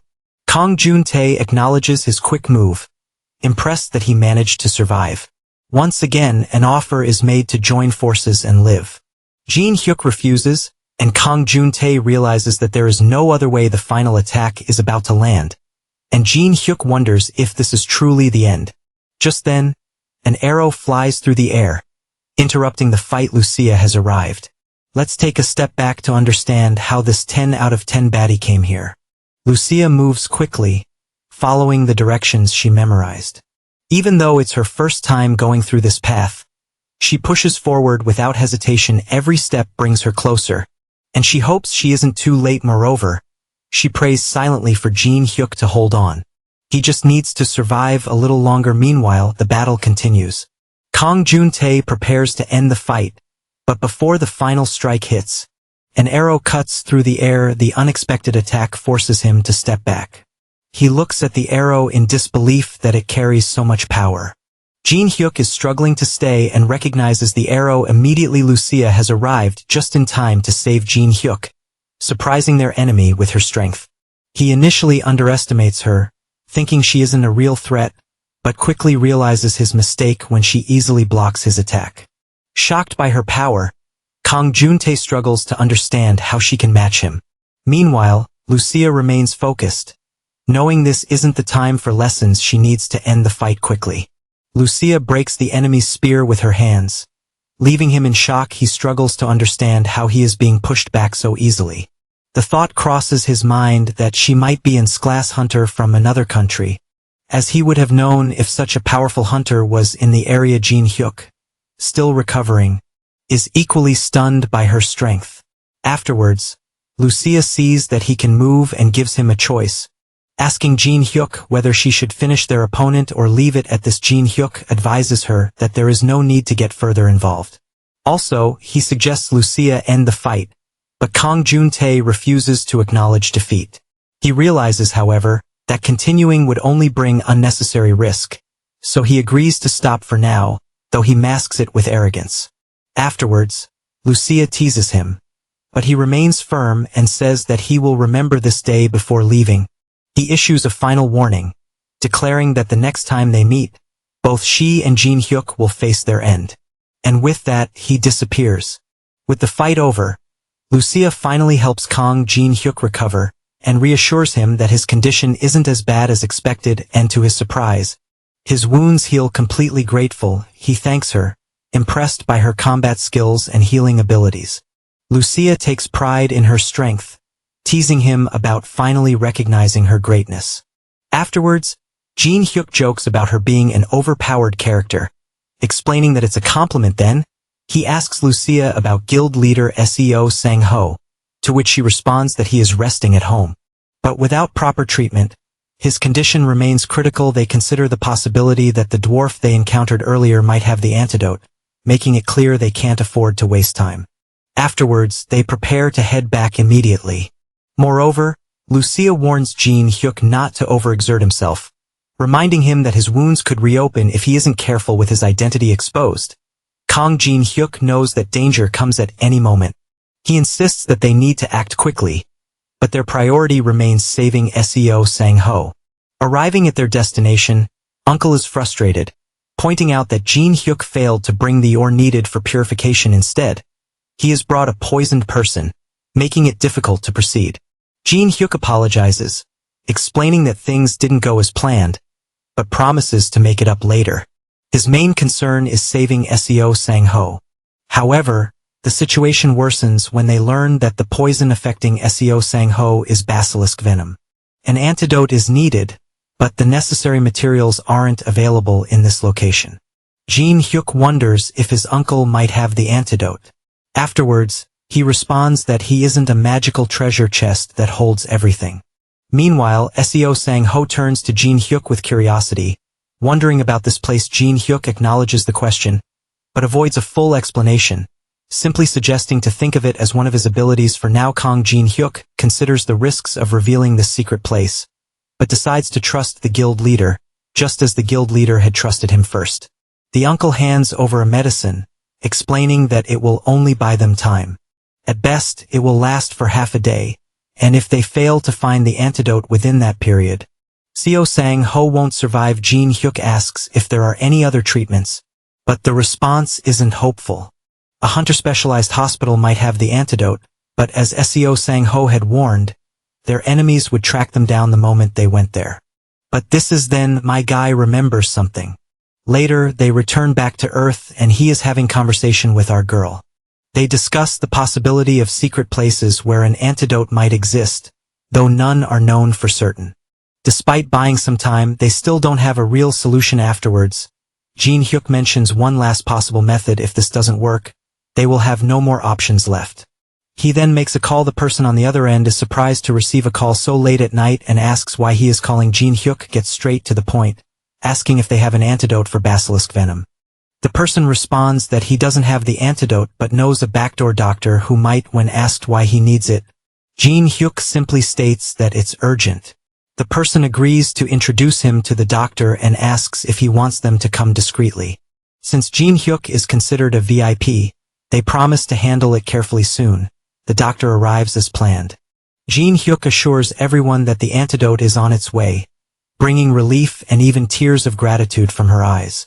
The doctor successfully removes the poison from Seo Sang-ho's body. However, he explains that it will take at least 2 weeks for his body to fully recover and regain movement. Until then, complete rest is necessary. Afterwards, Jin Hyuk realizes that Seo Sang-ho's 2-week recovery period causes a major problem during this time. He won't be able to withstand the Titan Guild's pursuit, even with Lucia's help. More importantly, after his recent battle with Kang Jun-tae, he has come to identify his own weakness. Moreover, he acknowledges that he underestimated the power of Ensrank Hunter and overestimated his own abilities afterwards. Lucia points out that he seems burdened by unnecessary worries. Jin Hyuk admits that, after facing Ensrank opponent, he understands just how weak he currently is. However, she assures him that although he is weak now, he has the potential to grow stronger. A risky method to gain strength is presented to him by Lucia, and Jin Hyuk declares that he is willing to do whatever it takes to become stronger. The next day, my guy is ready to make trip to the Dragon's Temple, gathering 50 explosion scrolls, 300 mana potions, and 300 health potions, and ensuring that his armor and weapon are ready. He also confirms that he has a return stone in case of emergencies, securing an escape route. Before leaving, he entrusts Seo Sang-ho and another ally to Lucia, asking her to take care of them in his absence. Moreover, Lucia warns him about the extreme dangers of the Dragon's Temple, reminding him that if he gets greedy or pushes too far, he could die. Jin Hyuk acknowledges the warning and promises to use the return stone if the situation becomes too dangerous. As he prepares to go, Secretary Lee apologizes and blames herself for the risks he is taking afterwards, Kang Jin-hyuk reassures Secretary Lee that there is no need to apologize, as he also seeks revenge. Moreover, he tells Lucia that she is the only one he can rely on while he is away, and asks her to wait for his return. He is determined to come back stronger no matter what. Upon arriving at the Dragon's Temple, he recalls Lucia's warning not to get greedy and to leave once he feels strong enough. However, he dismisses the idea of playing it safe. His goal is clear: he refuses to leave until he is powerful enough to defeat an rank opponent. Kang Jin-hyuk keeps walking but doesn't see anything for a long time, making him wonder if he is on the right path. Suddenly, the area lights up, revealing strange suits of armor. At first they look like decorations, but something about them feels off afterwards. He quickly realizes they are actually enemies. Instead of feeling scared, he sees this as the kind of challenge he was looking for. As the fight begins, he notices that the armored figures may look strong, but they aren't very powerful. Then, he figures out their weak point. He needs to destroy their cores afterwards. Kang Jin-hyuk isn't worried about the armored monsters. He has the perfect weapon to deal with them. He unleashes a powerful burst of electricity, targeting their cores all at once.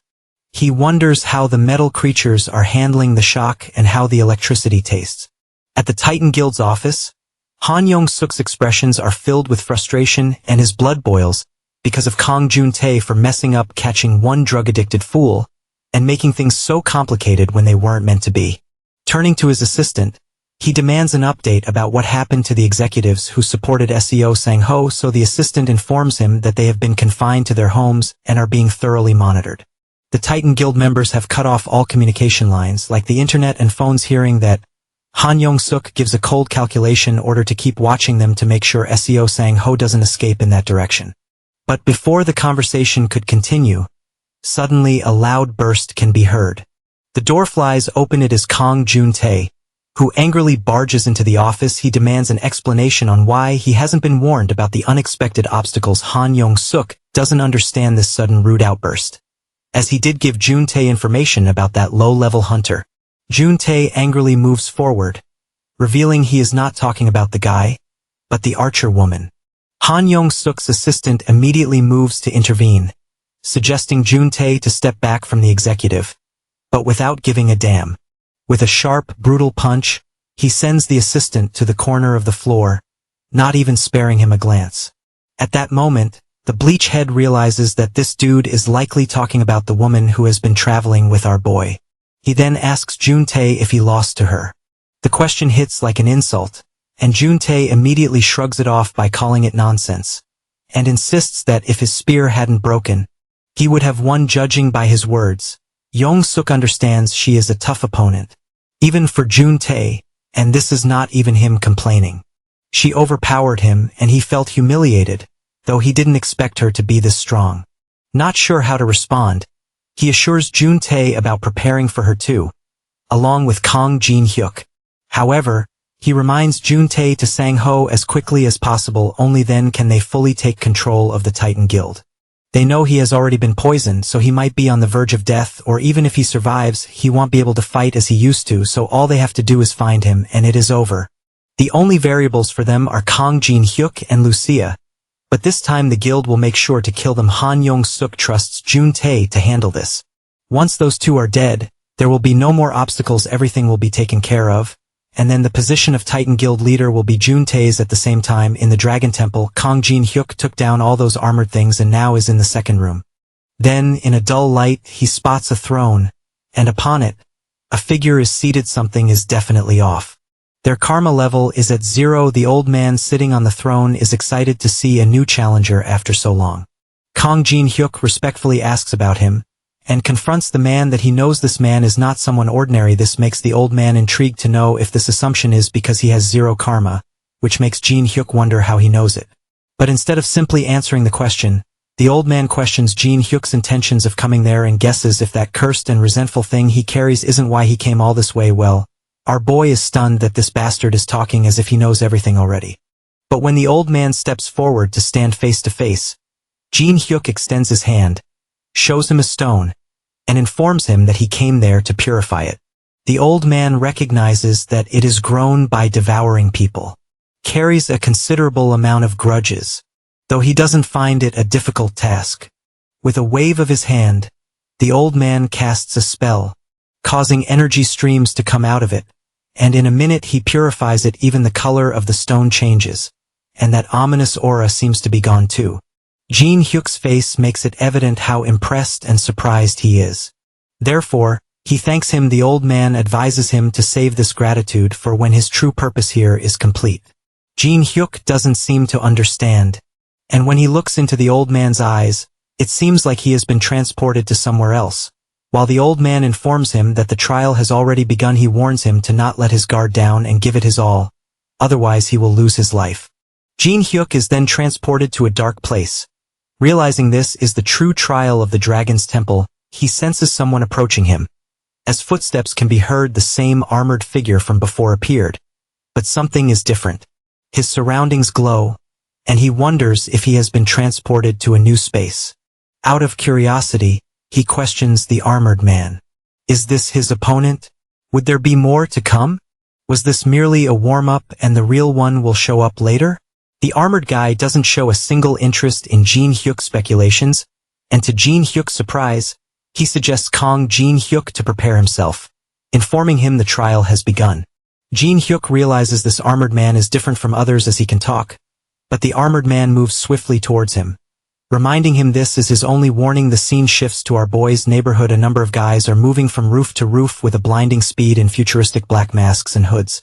One of the hooded guys apologizes to his companions for not being able to find the house of Jin Hyuk from any side, though they definitely searched the address, but there was nothing there. The other hooded guy is tense, as if they don't find that guy, they are all finished. Jungi won't spare them, so they have to find that guy no matter what it takes. He instructs them to destroy every single house visible in this area. That way, they will probably stumble upon Jin Hyuk's house, maybe. Before they could work according to the plan, one of the hooded guys collapsed on the ground, blood coating the entire surface. The other two guys take time to realize what has happened, but they barely have any time to run for their lives or call for backup, and eventually they also get attacked by none other than Lucia. With the danger eliminated for the time being, she gets back home. Secretary Lee Hyuna questions Lucia if everything is okay out there. As she suddenly went out, Lucia calmly informs Lee Hyuna that the Titan Guild's tracking team came by. This freaks her out, and tension fills across her face. But Lucia assures her not to worry, since she took care of them pretty quietly. After overhearing the enemy's plan to destroy the entire neighborhood just to find this place, they must be convinced of it by now that this is the only place both the Titan Guild's master and his secretary could possibly be. In advance, Lucia apologizes to Hyuna if they come in full force.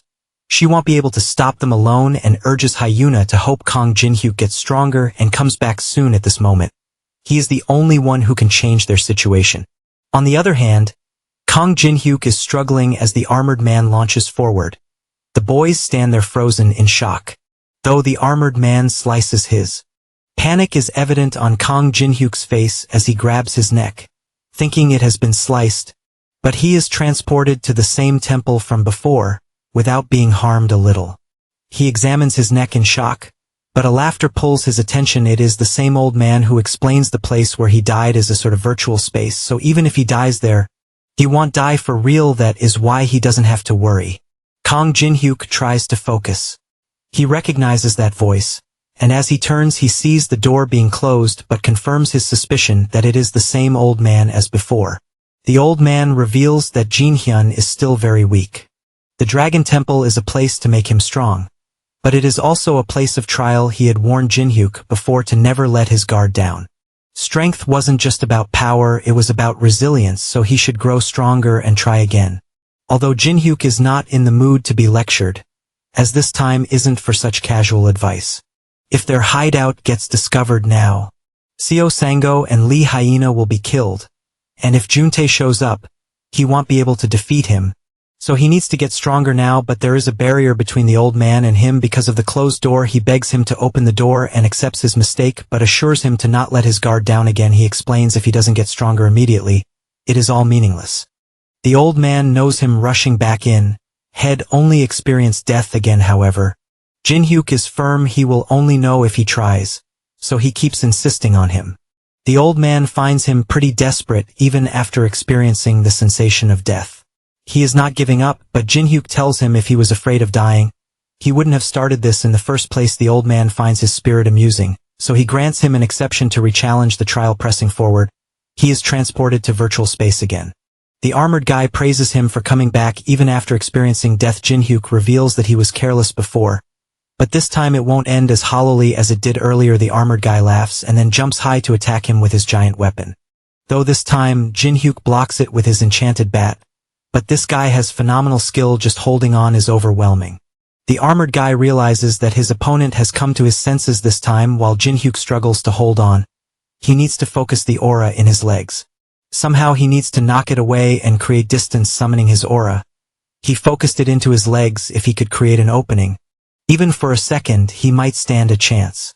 Using every ounce of his strength, he pushed the armored warrior back. The force of the recoil nearly knocked him off balance, but he managed to stay upright.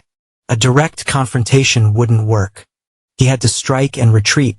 Searching for the perfect opportunity, Jin-hyuk lunges forward, leaping higher into the air to attack the guy, which impresses him as he handles the aura. But he only has aura in his lower body, leaving his upper body exposed, so the armored guy deflects the attack. It is like he knows or can read his thoughts. The armored guy huffs, also acknowledges Jin's spirit, but if this was all he had, then there is no need to prolong the fight and Jin-hyuk should just die. The armored guy then attacks Jin-hyuk again, but to his surprise he blocks it, which the armored guy wasn't expecting. Jin-hyuk clarifies to him that he won't die this easily. He wasn't sure earlier, so he tested it out, and as expected, the armored guy predicts where to attack by observing the aura. Hearing this, the armored guy laughs, calling him talented but assuring him of not changing the outcome no matter what happens. As much as it pains Jin-hyuk, deep down he knows the armored guy is right. If he keeps using his aura like this, he will only use the opponent's tricks again. In that case, he needs to fight differently. He opens the inventory, drinks a mana potion, and decides to surround his entire body with aura, so the opponent can't predict his moves. Before he could finish the whole potion, but because of his prescient-mindedness, in time Jin-hyuk is able to dodge the attack. The armored guy has noticed him enveloping his whole body in aura, questioning if it was that drug from earlier that boosted his aura, and mocks him for obtaining power from such a substance, which can never be called his. Jin-hyuk doesn't care whose power it is, as long as it helps him win. Wielding the enchanted bat, he moves swiftly, dodging attacks and counterattacking with force. The armored guy launches heavy attacks from all directions. Despite that, Jin-hyuk isn't giving up.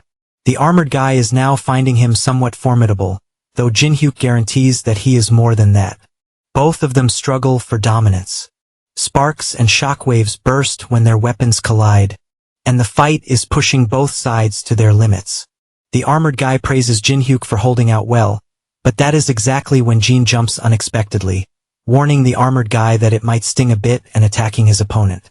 Meanwhile, Hyun-gil and Lee Junchul are driving past Jin-hyuk's residential area and notice a number of guys from the Titan Guild desperately searching for Seo Sango right now. Hyun-gil suggests drawing attention would only cause trouble, though Lee Junchul advises him to not act recklessly and arouse suspicion. He then asks him to wait a moment and just watch, as he has got a plan. Unexpectedly, he pulls out his phone and calls Seo Sangho's secretary, Lee Hyena, to ask if she has heard anything about him from Hunter Jin-hyuk. She recalls, "He is the one who introduced our boy to the Dr. Junchul," then inquires about Sango. So she reassures him that Sango is receiving good treatment and is safe. Staying calm, he informs her that he is near our boy's home right now and notices that Titan Guild members are swarming the area, which means that the guild master is there. If this keeps up, by the time guild leader Sango recovers, they will have to face a Titan Guild blockade right outside his house. To resolve the issue, Junchul suggests meeting in person to discuss a solution. Back at the Dragon's Temple, the armored guy is shockingly perfectly fine even after taking that powerful, mind-blowing hit. The opponent mocks him for standing there dumbfounded and provokes him to bring it out now if there is anything left. Jin-hyuk doesn't believe that even lightning didn't work, so he admits that he has nothing else hidden, so they should gamble everything on this fight to death. The opponent assures him about playing along and giving him a proper massive strike. He then exudes an aura of power. Meanwhile, Jin-hyuk grips his bat tightly, though he notices divine energy radiating from his opponent and mockingly calls him a paladin. The armored guy proudly reveals he is not a paladin, but something close to that, and then confirms to Jin-hyuk if he is ready. Jin-hyuk stands there unfazed, being ready for a while as the guy lunges forward. Jin-hyuk knows fancy tricks won't work. What he needs now is a full-force strike. Jin-hyuk uses every inch of aura in his body and blocks the divine energy's attack. He is aware that if he falls back, it is over. The armored man understands this is different from before. Jin is focusing all the aura into one point to amplify its power, truly betting everything on this one strike, but the opponent tries pushing him while attacking, which makes him stumble. Even as his aura scatters, though the armored guy promises him, he won't be able to defeat him just with that. The battle has finally reached its peak. The armored guy lunges forward, their weapons clash. Jin-hyuk is struggling with the overwhelming force pressing down on him. But despite his determination to not give up, he is pushed back on the ground. He presses his bat onto the ground to steady himself. His body trembling with exhaustion, he managed to block it, but the aura has been used up, and he doesn't even have the energy to move his body. The armored guy questions whether this is truly the limit of his power holding up his weapon. He points out, in the end, all Jin-hyuk has done is break this iron sword. A broken iron sword can easily be replaced with an aura blade. But Jin looks completely drained, so how will he face the armored guy? He warns him that if he has no tricks left, his challenge ends here. Jin-hyuk pants heavily as he tells the armored man that he talks too much and provokes him to kill him already as he gave it his all, so he has no regrets. Though he assures him, even if he dies here, he won't actually die, so he will keep challenging again and again to become stronger. The armored guy reveals the real trial is over, but informs him about the misunderstanding. Nobody said this trial was about defeating the armored guy. He is the examiner and the judge. The true trial is whether or not he can earn the armored guy's approval. Jin-hyuk's eyes shine with hope that maybe he will be passed, and fortunately the guy actually passes him, mentioning he still has a lot to improve. In an instant, the armored guy is transformed into the same old guy sitting on the throne. It was him fighting with him all this time. The old man praises his remarkable potential, but advises him to fix his personality, as recklessness and confidence are not the same thing. Still, he was impressed by how Jin-hyuk gave it his all until the very end. When Jin-hyuk realizes it is the same old guy, he interrupts, but the old man pokes his head out and signals him to stay quiet, as he wished to know how to grow stronger. So the old man explains, his aura is power rooted in divine energy, which makes the method simple. He must connect with the divine. So the old man puts his hand on his head, revealing he has taken a liking to him, so he should use the gift he is about to bestow upon him wisely. Before Jin-hyuk could comprehend, he was transported somewhere unfamiliar. Panic is visible on his face when he notices a giant dragon. But the dragon assures him not to be scared, as he was brought here to be granted power by the one who has acknowledged him challenger who passed the trial. From this moment forth, he will be imbued with the power of the divine. Suddenly, energy streams move towards Jin-hyuk. Therefore, the dragon insists he accept it. This is the grave of a god who looks favorably upon him. Confusion and fear spread across his face, but it doesn't hide the fact that from now on, the divine power will be with Jin-hyuk. Lee Junchul has arrived at Jin-hyuk's house. Lucia sits there anxiously, waiting for Jin-hyuk. He is late. Worried expressions fill her face. Mind racing with questions. Has something gone wrong?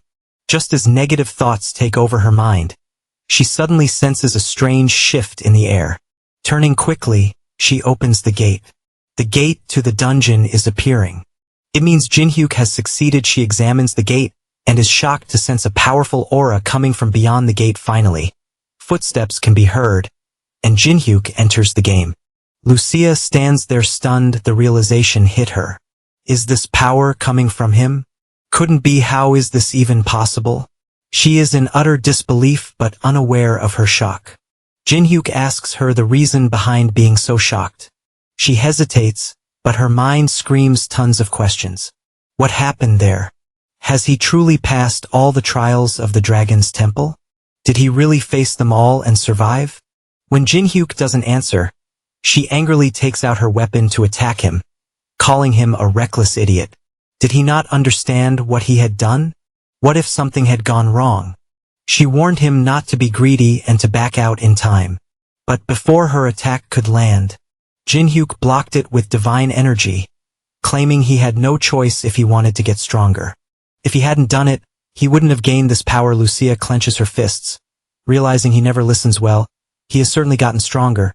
But still, she advises him to be cautious because if something happens to him, she won't be able to go home either, though Jin-hyuk assures her not to worry as nothing like that will happen anymore. In that case, she decides to leave this place to him now. Confusingly, Jin-hyuk asks if she is heading back to the dungeon, so she informs him she needs to get some rest too. And even he looks like he is more than capable of handling things in here now. As Lucia turns to leave, Jin-hyuk shows his gratitude, but Lucia tells him not to mention it because more than she did it for him, she did it for herself. She didn't want the dungeon to get messed up if he died also. She reminds him that nothing in life is free. The boss room with the magic circle still needs attention and she will be staying there for a while, so he should bring her a bunch of sweets as payment. She has one more thing to say. Once she goes back into the dungeon, the magic that suppresses perception will soon wear off. When that happens, the Titan Guild will find this place and come after it. Before they find out, he could come up with a plan. Then she leaves into the shadows of the dungeon. He then enters the lounge and greets the secretary. While Lee Junchul is shocked by seeing our boy there, secretary's face brightens up with happiness after seeing him. Jin-hyuk then confirms if everything was all right while he was gone. So Hyena updates him Seo Sango is recovering well, and they have handled the pursuers. That's a small relief, but there's something else. Jin-hyuk wants to know why is Lee Junchul here? Junchul explains he couldn't reach him, so he took the liberty of coming to see him personally. Jin-hyuk narrows his eyes, knowing this guy never appears out of nowhere, so something is definitely up. Without hesitating a bit, Junchul proposes something unexpected. He would like to create a guild with Jin-hyuk. Before he could reply, Lee Hyena interrupts as he wasn't going to propose a way to get them out of here. Junchul advised them to calm down and hear him out. He realistically speaks. Even if Seo Sango recovers, he can't go back to the Titan Guild. The fact that no one has come to rescue him is proof of that. He knows that the group has already rotted through, and something that is already rotten can't be fixed, so they need a new foundation, and he intends to build a new framework with Lee Hyena and its core, Kong Jin-hyuk.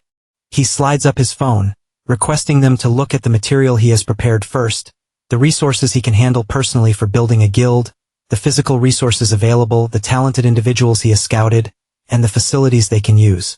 Lee Hyena is pretty impressed by his preparation. But even with a guild of this scale, they can't fight the Titan Guild. Even with all of this, can they really go against the Titan Guild? And more importantly, how will they handle Kong Juntae? Junchul has prepared a countermeasure for that too. But for that he needs one guarantee.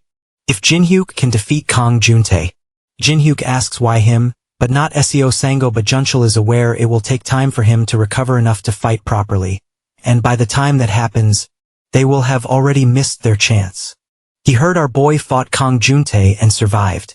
If that is true, then his plan can work to resolve the current situation. If that rumor is false, then they will pretend this conversation never happened. As long as our boy is strong enough to fight Kong Juntae, the plan is viable. If that's the case, Junchul is willing to stake everything on our boy. This causes our boy to smirk as he wants to hear the plan first because his answer will depend on it as he has been asked to share his plan. On the other hand, Tyrant Guild leader Jo Wonchul is beating the men of the Titan Guild, demanding to know where they are barging in without fear. Recently, with public sentiment against them due to the Alron incident, he thought they'd lie low for a while. But during that time, Titans have been targeting Tyrant Guild's territory. So if they want to pick a fight, Wonchul will rip all of them to shreds, every last one of them. Back at Jin-hyuk's house, Junchul's plan is to draw the Tyrant Guild into this. It is about fighting fire with fire. The Tyrant Guild is a massive force comparable to Titan, with Jo Wonchul and Sklas Hunter. As its leader, they'd be able to go toe-to-toe with Titan, but Lee Hyena reminds them that the guild is already in chaos after the Alron incident. Would they really be willing to go to war in this state? However, Junchul confidently responds that making them fight is easier than she thinks. Recently, Titan has been expanding its territory. Most of that territory originally belonged to the... Of course, other guilds targeted it too, but Titan has gone overboard, so if they just give them a reason, the Tyrant Guild would strike Titan immediately. Lee Hyena and our boy exchange glances, thinking to release their trump card.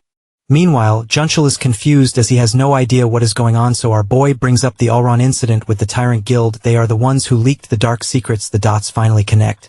And now Junchul understands why Titan moved, as if they already knew everything. Therefore, it is a strong enough excuse. Once the Tyrant Guild hears this, they will go after Titan right away then, as a third party. Junchul, Jinhyuk, and Lee Hina will take advantage of the chaos between the two guilds to take out Titan's top brass Han Young-suk and Kang Juntae. That is the plan Junchul has devised. A smirk spreads across Jinhyuk's face because he is definitely handling it for Junchul. It also means starting a new guild is confirmed. Drawing from mythology, Jinhyuk decided to name it after the Temple of the Gods who overthrew the Titans named Pantheon. Both Junchul and Lee Hina like the name as the meaning fits well. Now they have to get going. There is no point in delaying anything. Junchul requests Secretary Lee to leak the information to Tyrant. And while she is at it, she needs to see if there is anyone in Titan who might defect to their side.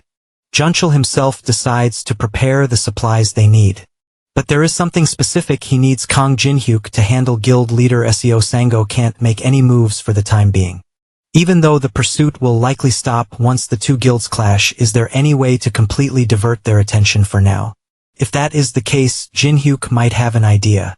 At the same time, at the residential area of Jinhyuk, Titan Guild's men have located Lee Hina and Jinhyuk. According to them, they are feeling towards Sector D. Meanwhile, Young Dae-yoon stands on a rooftop. Overlooking the situation, Jinhyuk acknowledges his efforts, thanking him for buying them some time. Dae-yoon, happy that he could help, brings up something Jinhyuk mentioned earlier, the possibility of a rebellion within the Titan Guild. Curious, he asks for more details about it. So Jinhyuk explains Han Young-suk tried to oust Seo Sango. So that is why guild leader Seo is here.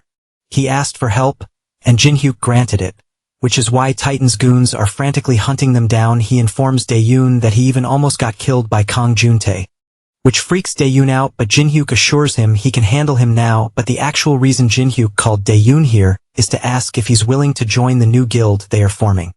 At the Tyrant Guild's Branch 3, Jo Wonchul receives the news that Titan Guild has not only killed Alrin, but has also leaked the incident to the media. Jo Wonchul's assistant reveals Seo Sangho's secretary personally passed on the information. She even said she doesn't care anymore since he is leaving the guild anyway, and just wants money. The report states that Titan infiltrated to steal the artifact, but when Alrin died, they covered it up by leaking the story to the press. Hearing this, Jo Wonchul's body trembles in anger, and he clenches his fists and grits his teeth. Jo Wonchul won't just stand by and let things go their way. He orders his assistant to gather everyone who can be summoned right now, since it has come to this. The Tyrant Guild will be the one to strike first now, and from this moment on, the Tyrant Guild has officially declared war on the Titan Guild. At the Titan Guild's office, one of the goons bursts through the gate, breathing heavily, his chest rising and falling, the tension evident on his face. He informs Juntae and Han Young-suk about the Tyrant Guild, which has just invaded their territory. Young-suk wonders if they are trying to take revenge for losing their own area. The goon adds that it is not it. The guildmaster, Jo Wonchul, has personally led that attack. And on top of that, he has officially declared war against the Titans. Hearing this, Young-suk stands up in shock, his jaw dropping as his eyes widen in disbelief. He panics, demanding why he wasn't informed earlier. Without wasting a second, he urgently asks where Wonchul is, so the goon quickly informs him that their men have already been sent to stop him. At the same time, Wonchul is furious. He has been causing harm to all the men that come near him. To everybody's surprise, just with his bare hands, he threw a bus, which scared the goon, and they try to surround him, but before they can react, he vanishes in the blink of an eye. He reappears far away, his speed beyond their belief. All the men keep losing. The squad that is being sent is not returning, and it turns out they are all dead, making it hard to track Jo Wonchul's movements in the office. Young-suk is freaking out, but Juntae smirks. He knew something was off as it was way too quiet, and there was no way Jo Wonchul would just take it without a fight. Seeing this behavior of Juntae, Young-suk angrily questions whether this is funny, frustrated because at this rate, both of them end up dying. He suggests reporting this to the association and having them stop it. The goon hesitantly informs him that the association is already aware of the situation, but all they have done is broadcast a warning, so it seems like they have no intention of stepping in further. Juntae already knows they would never bother to stop a fight. This is a perfect chance for them to let the unruly big guilds weaken each other.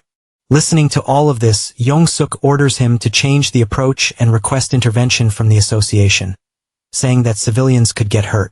The goon narrows his face, apologizing and revealing that it won't work either. At the residential area of District 9, announcements are being made about the battle between the Titan and Tyrant Guild. Residents in the surrounding areas are advised to evacuate to a safe location. The guild members are not caring about any civilians as they just want to fight.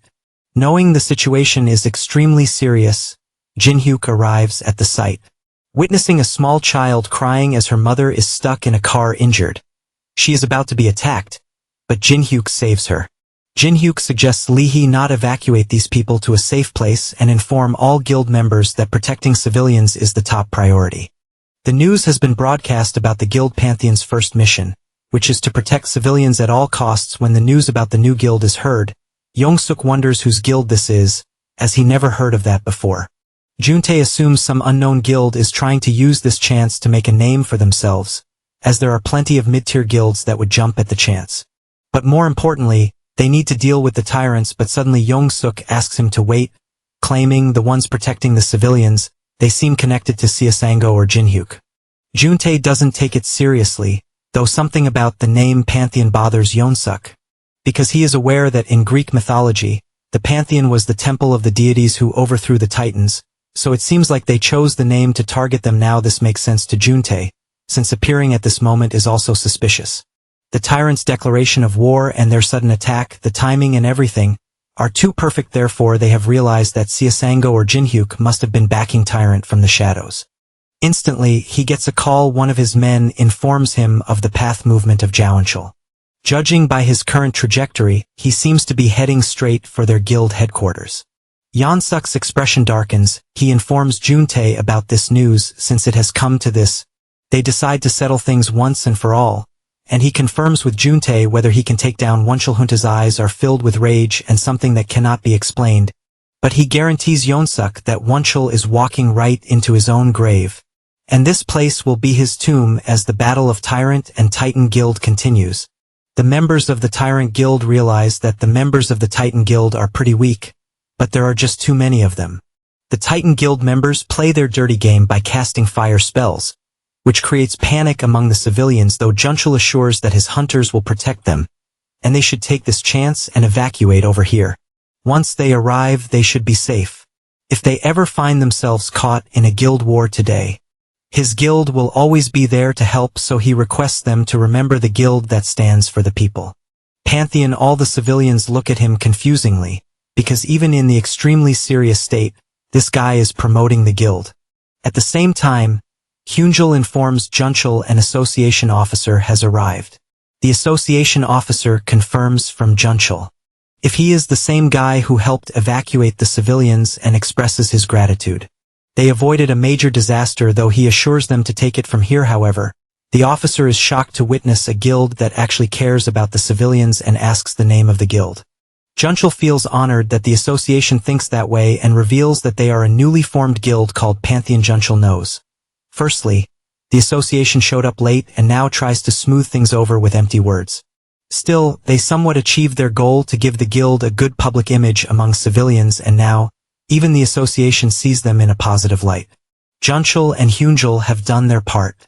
The rest is up to Guildmaster Kong Jin-hyuk. Afterward, Hyunjul, Junchul, and Lee-hyun meet Jin-hyuk. He explains since this is a war between two guilds, the scale will be massive, and because they are fighting the city, civilians will definitely get caught up in it. So for now, Pantheon Guild's first priority is to protect civilians and establish a positive image for themselves. Junchul promises, as he said, they are doing their best to protect the civilians, but fundamentally, they need a way to end the war itself. That being said, Jin-hyuk assures him not to worry about that part and calls his Daeyun for the update on Jo Wonchul's movements. As expected, Jo Wonchul is heading straight for the Titan Guild, so Jin-hyuk decides to get going. Out of curiosity, the women then questions about the need to track Wonchul's movements. In response, our boy elaborates, if that piece of work and Kong Juntae fight in the city, the damage will be unbelievable and one of them will definitely die. My guy intends to take the both of them down at once. Hina stuns, her mind raced with questions. Is he serious right now? She knows he has got stronger, but taking on 2 shunters alone is hard. Jin-hyuk then takes his leave and reminds his guild members to focus on keeping the civilians safe. Hina knows right now they just need to trust him, do their part and hope for him to come back safely at the Titan's base. Wonchul studies building. Meanwhile, the goons notice him and try contacting the control room immediately. As they are informed that Joe Wonchul has appeared at the main gate and request for urgent backup, they are both sent crashing to the ground as Wonchul forcefully pushes them. He tells them he has no interest in dealing with small fries and gives them an opportunity to live if they call their guild master. Right now the guy quickly informs the control room to contact the guild master but also ends up getting beaten by Wonchul. Receiving this news, Yeonsuk understands Wonchul has actually stormed all the way here. Though Juntae never thought he'd walk right into his own death and guarantees to bring the head of the tyrant guild master to Yeonsuk as a gift. The news is going countrywide about the war that has erupted between the major guilds in the middle of the city. To prevent civilian casualties, the police and the Hunter Association have issued a regional lockdown, restricting traffic and sealing off the battle zones. Additionally, the Hunter Association is operating shelters for residents in the affected areas. If someone is in designated areas, they should evacuate immediately according to the association's guidance. At the same time, Wonchul has been knocking out the small fries, announcing Titan has already fallen and these weaklings are supposed to be the elite forces guarding the main base. The guards decided to retreat for now as they can't hold out against Nsrank Hunter. But one of the guards orders them to hold the line no matter what until the new guild master arrives. After a few minutes, all the guys collapsed on the ground. Wonchul huffs, wondering if Siasango has changed a lot. His subordinates are dying left and right, and he hasn't shown his face. He screams to call Siasango, but surprisingly, Juntae rushes towards him, demanding to know who gave him the permission to run wild. Seeing him, Wonchul is stunned and asks what he is doing here. Therefore, Juntae reveals he is the new guild master now, and that is exactly when he pushes him. This revelation is confusing for Wonchul, so he asks about Sango without giving a direct answer. Juntae smirks and suggests asking this to Sango on his own when he meets him in the afterlife. Wonchul replies reluctantly, Jugi is the one who will be heading to the afterlife today. Provoked, Juntae laughs maniacally, mocking him for bluffing as they both charge forward to clash. When Yeonsuk comes out of the building, he is shocked to witness all his guild members lying lifeless on the ground, proposing to call clerics to heal them. But they have all been deployed to other battles, so it is difficult right now. Every branch is engaged in war, so there was no other choice, not just the clerics. Every last remaining soldier in the main base was also deployed. Yeonsuk tries to connect the dots. Now that the troops have been spread out in the various branches, Jaunchul has attacked alone. The timing is too perfect. Wonchul planned this from the start. The war was actually just a distraction. His real goal was to storm the main base alone and end everything. Normally, such a reckless plan wouldn't even be possible, but Nsrank's power makes the impossible a reality. In the end, the winner of this war will be decided by the battle between Juntae and Wonchul, the class of 2 Sranks. At the dungeon, inside the boss room, Lucia tries to understand stuff she has been analyzing for days. If she can just decipher this magic circle, she should be able to return to her original dimension. Though realization hits her, once she won't be in this place, she won't get to eat snacks anymore. However, her thoughts quickly shift to Jin-hyuk, who has been gone for quite some time. She wonders if he's okay but reassures herself that he's probably fine. After all, that guy Jin-hyuk is now probably stronger than those so-called Srank hunters. The battle is pretty intense. An intense blue aura launches a devastating energy attack by Wonchul. Juntae unleashes a force to block that forceful attack that surges forward at incredible speed. Both of them struggle for dominance. Juntae soars through the air with their weapon to slice Wonchul's head in half. A shimmering protective shield is already created by a spell to protect himself. To break the barrier, Juntae hits the weapon on the ground, causing a massive explosion and debris flying in all directions far away. Jin-hyuk approaches the battlefield. When Jin-hyuk arrives at the location, he is saddened to see them fighting without a single thought for the city or its people. The city is being torn apart, not by monsters or some great terrorists, but by the selfish actions of hunters who definitely have long forgotten their duty. They say Nsrank's power is like a natural disaster. Seeing all the destruction, Jin-hyuk finally understands what that really means. In the past, he wouldn't have even dared to step in. These warriors are powerful, unable to defend, But now it is different. Right now, with the power of divine energy being with him, he can take both of them down.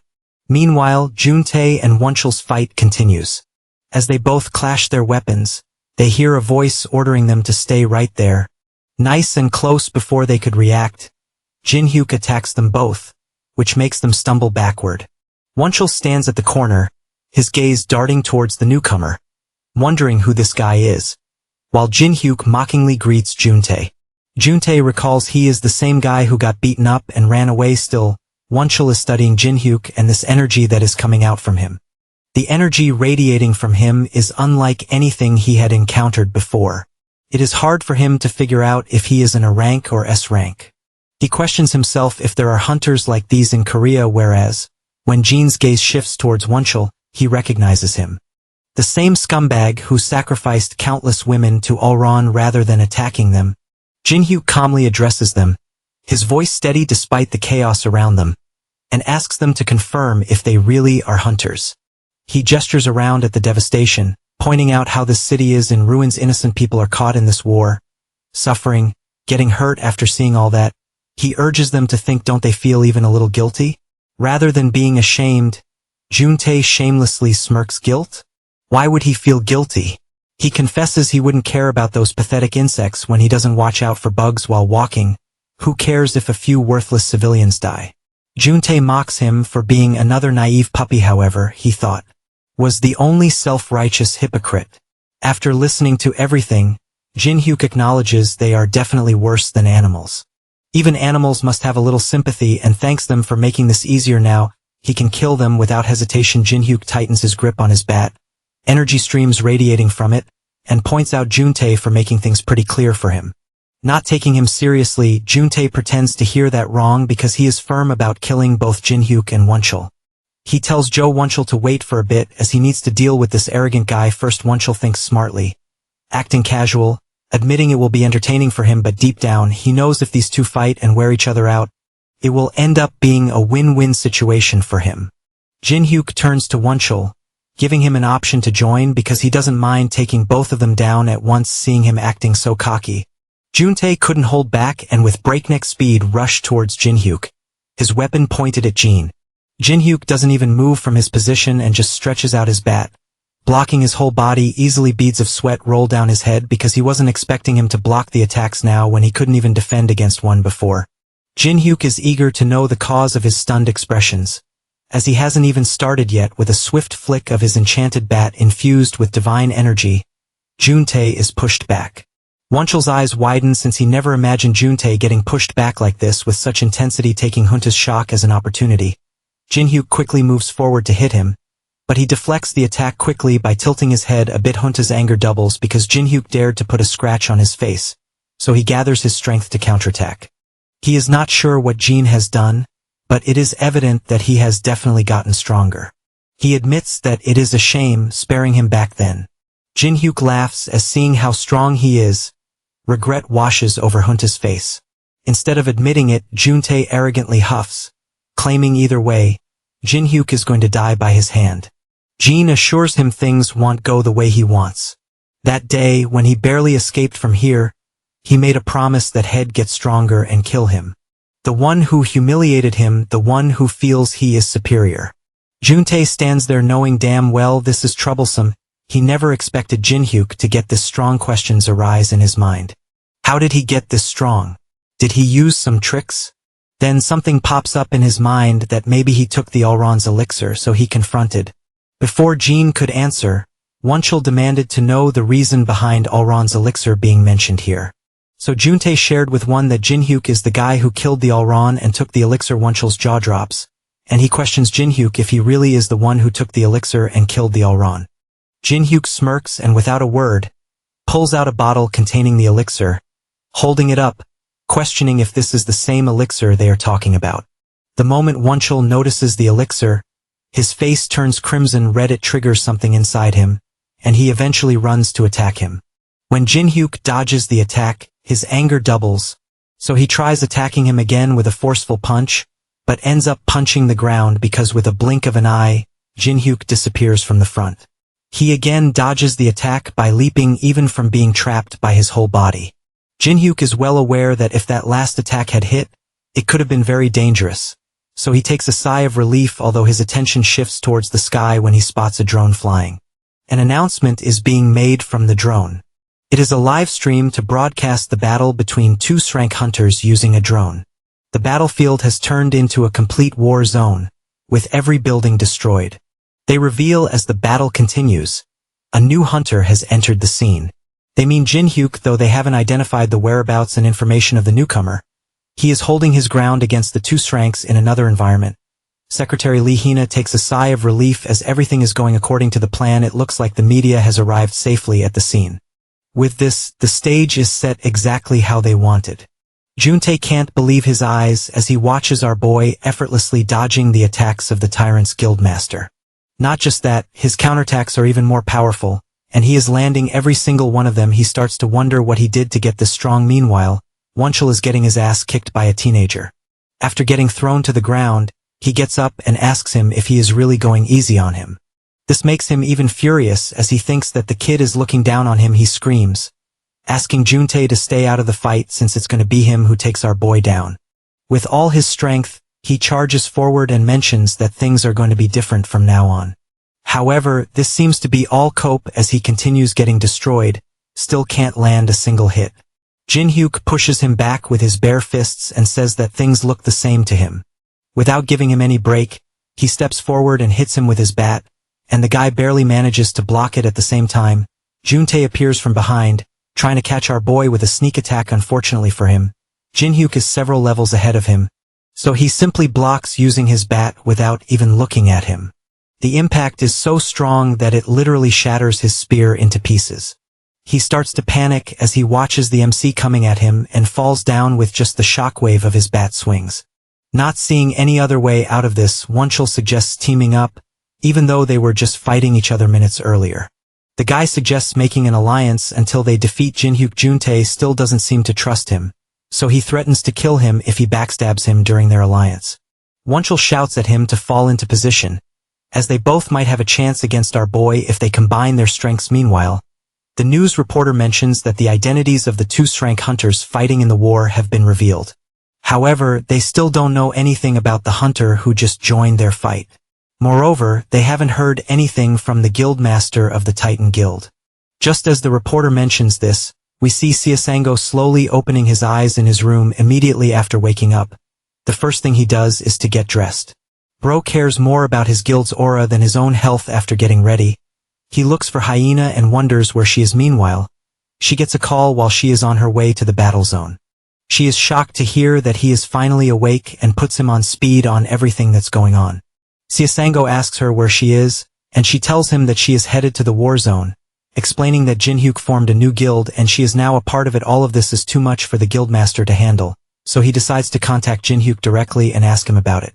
However, Hyena tells him that it's not possible since the MC is literally fighting two Srank hunters as they speak. Hearing this, Siasango gets up from his seat, knowing that the kid can't fight two Sranks no matter how strong he is. He asks her for the location and says that he is going there himself. Hyena is a bit hesitant as she is worried about his health, but he tells her that it all happened because of him as the guildmaster. He can't just sit back and relax while they continue to fight. She finally agrees and sends him the location of the fight even though she is worried about his health. She knows that she has to trust his decision, since he is the only one who might be able to stop it. Hyena thinks to herself that this isn't the time to hesitate, and she needs to do what's required of her. Meanwhile, Juntae is trying his best to land a single hit on our boy, but he gets brutally outclassed. Jinhyuk is reading him like a book and blocking all of his attacks without any effort. As the fight gets intense, the shock waves from their attacks start traveling even further. While the MC seems distracted with Juntae, the other Srank charges at him from behind, trying to finish the job. However, our boy is just too smart for them, so he quickly jumps up, making them both almost hit each other. Seeing that his partner is exhausted, Wonchul asks him to drink a mana potion while he holds the kid off. Juntae is a bit annoyed that he has to work with him, but he knows that he is right, so he takes out mana potion and starts to drink it. He thinks that they might be able to take him out if they pour all of their mana into a single attack. As he recovers, the other Srank hunter seems to be struggling a bit, handling the MC alone. While grabbing his fist, Jin-hyuk looks at him coldly and asks him why he isn't killing him to get the elixir for himself. He even mocks him, asking him to put in a bit more effort before the Shrank can do anything. He twists his wrist, breaking it instantly, and hits him with his bat. Juntae watches with his eyes wide open as the mighty Wonchul gets tossed around like a doll.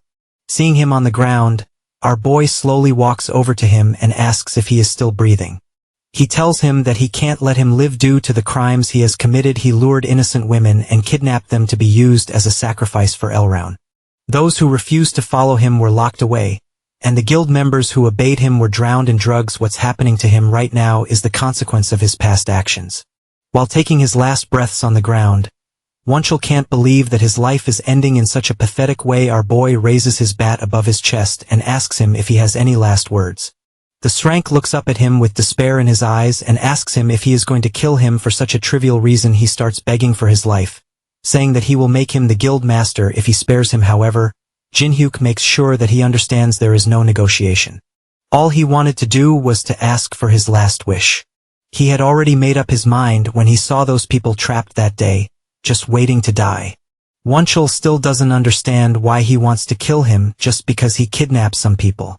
Whatever the case, the MC knows that he has enough reason to kill him, so he simply stabs him with the bat and finishes him off. The guy screams as the bat pierces his chest, thinking to himself that he can't die like this. However, none of that matters and he slowly loses consciousness. After he dies, our boy makes sure to remind him to apologize to all the people he killed in the afterlife.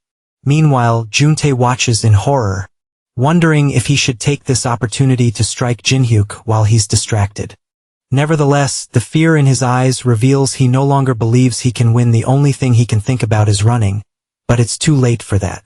Jin-hyuk notices him trying to escape and throws his bat directly at him. Asking where he is trying to go, the bat flies at him with the speed of a bullet, and the Shrank barely manages to deflect it. He tries playing it cool and says that he is not running. Instead, he is just letting him off the hook. This time the guy believes that he is faster than the MC, so he can easily outrun him. Unfortunately, for him, this is not the case, as our boy immediately catches up to him and tells him that he doesn't need to hold back. At the same time, Seo Sango and Hyena reach the destroyed buildings. She takes him to the location and mentions that he will reach the battle zone once he passes it before he leaves. She asks him to consider one last time, but the guy has already made up his mind. He tells her that he can't leave everything to Jin-hyuk, so he must help him. Hyena suggests that he recover a bit, but he tells her that he has already made up his mind to end what he started. She finally gives in, and asks him not to push himself beyond what's necessary as Seo Sango prepares to go. He looks up at the sky and asks Jin-hyuk to wait for him. Meanwhile, Young-suk is watching the entire fight from a rooftop. He thinks to himself that the situation has gotten complicated and should have ended as a duel between the two Shrank hunters. However, he never thought someone more powerful than them would join the fight. As the fight continues, he realizes that he must abandon Juntae since he has no way of saving him.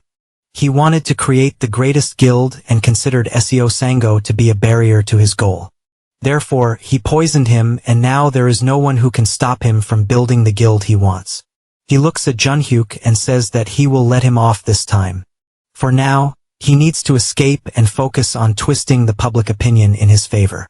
Before Seo Sango left to help the MC, Hyena told him something important. She revealed that when monitoring the battle zone with the drones, she saw Young-suk standing on the rooftop of the Titan building. Back in the present, the guild master appears behind the traitor, making him shake in fear and disbelief before the guy can do anything. He screams his name and grabs him by the collar. He wants to know why he would do something like this to his own guild. Young-suk looks at him and asks if he truly doesn't know the reason. He claims that he did it because the guild doesn't need him anymore. This hits the guild master a bit hard and he asks him what he means. The guy explains that he was stopping the guild from growing and they have no use for such a leader. Seo Sango sees through his crap talk and calls him out, saying that he is only trying to justify his actions since he did all of that because of his own greed. Young-suk, on the other hand, argues that he saved the guild from being destroyed by him. The guild master doesn't agree with this and tells him that the guild is being destroyed because of what he did and the incident that he orchestrated. The traitor has nothing left to say, so he summons his knife and tries stabbing the guild master. Despite not being fully recovered, Seo Sango easily dodges the attack, telling him that he continues to disappoint him to the very end. This gives the guy a chance to escape and he starts running, thinking to himself that his only crime was creating the greatest guild. He blames Jin-hyuk for interfering with his plan and jumps off the building.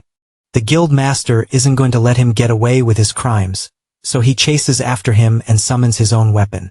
While still in the air, he swings his axe and hits the guy directly in the head, telling him to take responsibility for the disaster he has caused. With a loud scream, his head is cut wide open and he falls to the ground as Sango stands in front of his body and says that he has finally fulfilled his duty. However, he suddenly remembers Jin-hyuk and realizes that he spent too much time chasing after the traitor. He immediately rushes towards the site to help the MC. Meanwhile, our boy is destroying the Srank without any problem. After taking a hit to the chest, Juntae finds it hard to breathe. Jin-hyuk points his bat at him, asking if this is the end for him. The guy knows that he is at his limit and there is no way for him to get out of this. Desperate for survival, he starts begging him to spare his life, offering to give him everything he wants and even his own position at the guild. Hearing this, the MC reminds him of when they fought the last time. Even after getting stabbed by the spear, he never begged for his life and struggled until the very end. This still doesn't stop the Srank from pleading, and before finishing his life, Jin-hyuk tells him that if he wants to live, he should be prepared to struggle till the end before the guy can say anything else. He literally smashes his head clean off the body with the Srank now dead. The MC stands there in silence, thinking to himself that he finally managed to stop the Srank hunters with his own strength. Suddenly, he hears Seo Sangho's voice calling out to him and asking him if he is hurt. He is shocked to see the guildmaster alive and well and asks him when he woke up. The guy tells him not to worry since he woke up a while ago and has recovered. He then asks him what happened here. Jin-hyuk says that it's a long story and reveals that he was lucky enough to get a chance to grow stronger. Thanks to that, he was able to take down the Srank hunters. However, the guildmaster still can't believe he got so much stronger in such a short amount of time. Noticing his confusion, our boy assures him that he will explain it all later, but for now, they need to do something about the damage caused to the city. Sango tells him not to worry since he and Hyena will take care of everything. The important thing is that he has received a message from Hyena in which she stated that the association wants to meet him. The scene changes to a training room in the Hunters Association headquarters where Jin-hyuk stands in confusion. Even though he accepted their invitation to visit the headquarters, he still doesn't understand why they are making him go through this. A voice informs him that this is a test and he needs to destroy the drones ahead while dodging their attacks. Before he can figure out what is happening, the drones start attacking, so he instinctively decides to take care of them first. The drones are attacking him from all directions and it's making it harder to dodge their attacks, but compared to his fight against the Sranks earlier, this doesn't even count as a warm-up for him. With a confident smile on his face, he immediately starts destroying all the drones using his bat. It doesn't take long for him to clear through them, and the voice mentions that this is a new record. He stares at the screen in front of him and tells them that he is getting annoyed now since he wasn't informed about this test earlier. The girl on the other side mentions that this is part of the official procedure to determine his rank as a hunter. After his recent fight with the two hunters, he came out defeating two Sranks alone, so the association can't consider him a crank anymore. Even after hearing all this, he still thinks that the test is pointless. Jin-hyuk starts to lose his temper and asks them to open the door so he can leave. The girl tries to calm him down, but it's no use as he doesn't want to be a part of this test anymore. As he walks to the door, she frantically tries to stop him and mentions that he can't leave the room before the test is finished. To their shock, he breaks through the door by hitting it with his bat and walks out, saying that it was just a waste of his time. It turns out that the association isn't done with him just now. As he gets stopped by some hunters after walking a few steps, he warns them to get out of his way if they don't want to get killed. All the hunters have already witnessed his power, so they know he is not making empty threats. They start looking at their team leader for his next command. From the looks of it, the team leader doesn't want to move, so Jin-hyuk decides that they are going to die. Before he can hit them, he hears a voice from behind telling him to stop. Before he can even turn back, he notices the hunters bowing down to the person in respect and calling him the chairman. He soon realizes that the guy behind him is No Taeku, the chairman of the Hunters Association. Jin-hyuk greets the chairman and asks him why he summoned a crank hunter like him. The chairman notices that he is upset and apologizes, explaining that the reason he called him here is that someone wanted to meet him. The person he is talking about is none other than the strongest hunter in South Korea, Chaein Sango. Even our boy is shocked after seeing the number one hunter in front of him as the guy walks towards him with his immaculate drip. He wonders why someone like him would like to meet him. Chaeyeon steps forward to shake his hand with the MC, which feels like a fan moment. He asks him why he wanted to meet him, and the guy mentions that he saw footage of his recent fight with the two Srank hunters. Chaeyeon compliments him for his performance and says that he just wanted to meet him in person. The MC thanks him, but he knows there is something more to this. It doesn't take long for the top-ranked hunter to reveal that he wants to ask him for a favor. Meanwhile, SEO Sango and Hyena are having a discussion over tea at his apartment. She informs him that, according to their latest findings, the remnants of the Tyrant Guild and the Titan Guild have now merged into the Pantheon Guild with the approval of the association. She apologizes, saying that she tried her best to save the guild. Hearing this, he tells her that it was the right call to disband the guild. It seems like he regrets his past actions a bit, and thinks that he could have avoided this mess if he had listened more to the other guild members. With this, he announces his retirement from the hunting business. Hyena hands him a contract form and says that it will be a waste for him to retire now. After taking a look at the contract, he realizes that it's a registration form for the Pantheon Guild. She tells him that their guild needs someone like him, and that's also what their guild master believes. Hearing this, he asks her if she is already part of the guild. She winks at him and confirms that she now works for the Pantheon Guild. Meanwhile, Jinhyuk and Chaeyeon are standing face to face, prepared for a duel. He finds this entire situation weird since he was initially thrown into a test room, and now the strongest hunter in the country wants to fight him. The chairman and the girl are watching this fight live on their screen. She can't believe that Chaeyeon actually came to the HQ of his own will, since he is rarely even seen in public.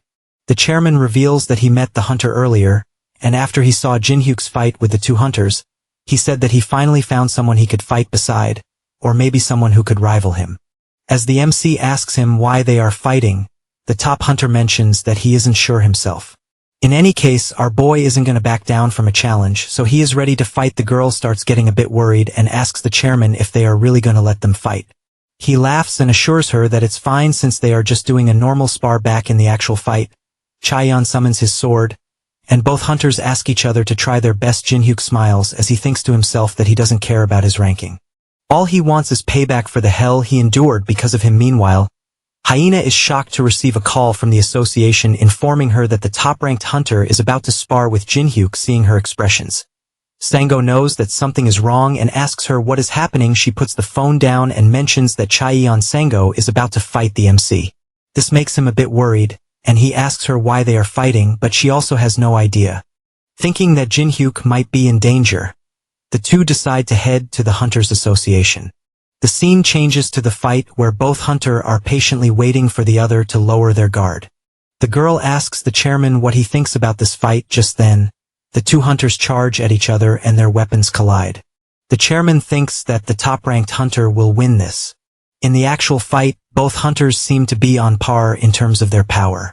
As they both get pushed back, Jinhyuk realizes that Chaeyeon is on a different level than the other Srank hunters.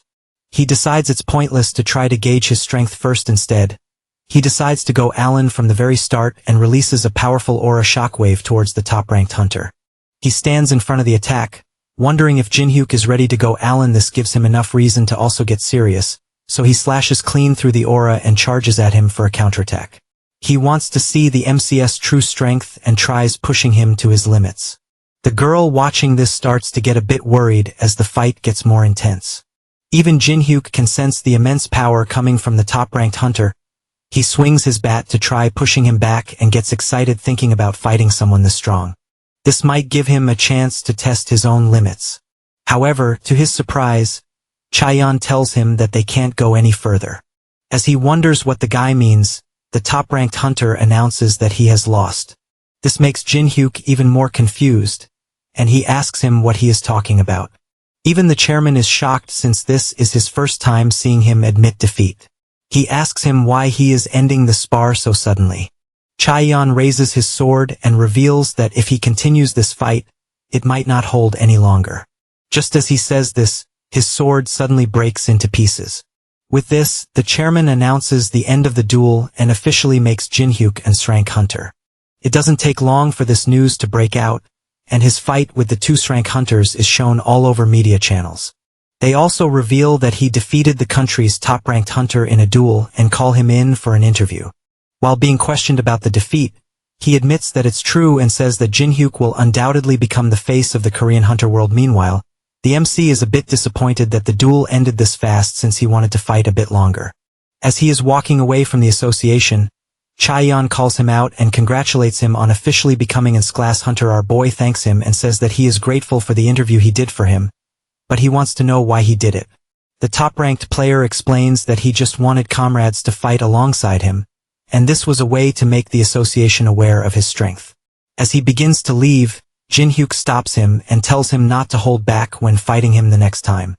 He knows that the sword he used during the duel was a fake as the two walk away. He thinks to himself that Chaeyeon was definitely going easy on him and even used a cheap sword. This makes him wonder if he was helping him so the association would recognize his strength in any case. It's thanks to him that he has realized that he is still not strong enough. Later, he heads to the parking lot where Hyena's car screeches to a stop. She jumps out, clearly worried, and rushes to check on him. Sango gets out too, just as concerned. She says she couldn't believe what she heard about the spar. The previous guild master is also mad that the association called it just a sparring match. But they had thrown him against the strongest hunter in the country. He even suggests filing a complaint. But Jin-hyuk stays calm and says he isn't upset. In fact, he learned a lot. Fighting Chaeyeon reminded him of the intense pressure he once felt at the Dragon Temple. He suggests they return to the guild and talk things over. That evening, he finally feels relaxed for the first time in a long while. He reflects on how rare it is to feel at peace. The constant fighting has kept him on edge. But now he can finally breathe. Just then, he gets a call from Junsel, the guild manager. The guy asks if he's okay after the fight with Chaeyeon and reminds him not to overdo it. Strength is important, but so is staying alive since he is the guild master. The MC appreciates the concern and promises to take care of himself. He changes the topic and asks how the guild is doing. Junsel gives good news, informing him that they've officially taken over the Titan and Tyrant guild's assets, which were once their biggest rivals.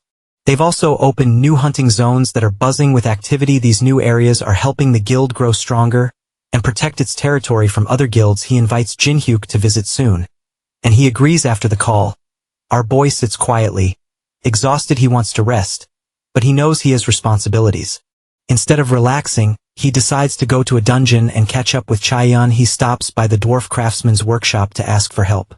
The dwarf isn't too happy to see him, complaining that he only shows up when he needs something. Jin-hyuk apologizes and says he needs his weapon upgraded. The dwarf complains that he always disappears when he's sent on errands, making him unreliable.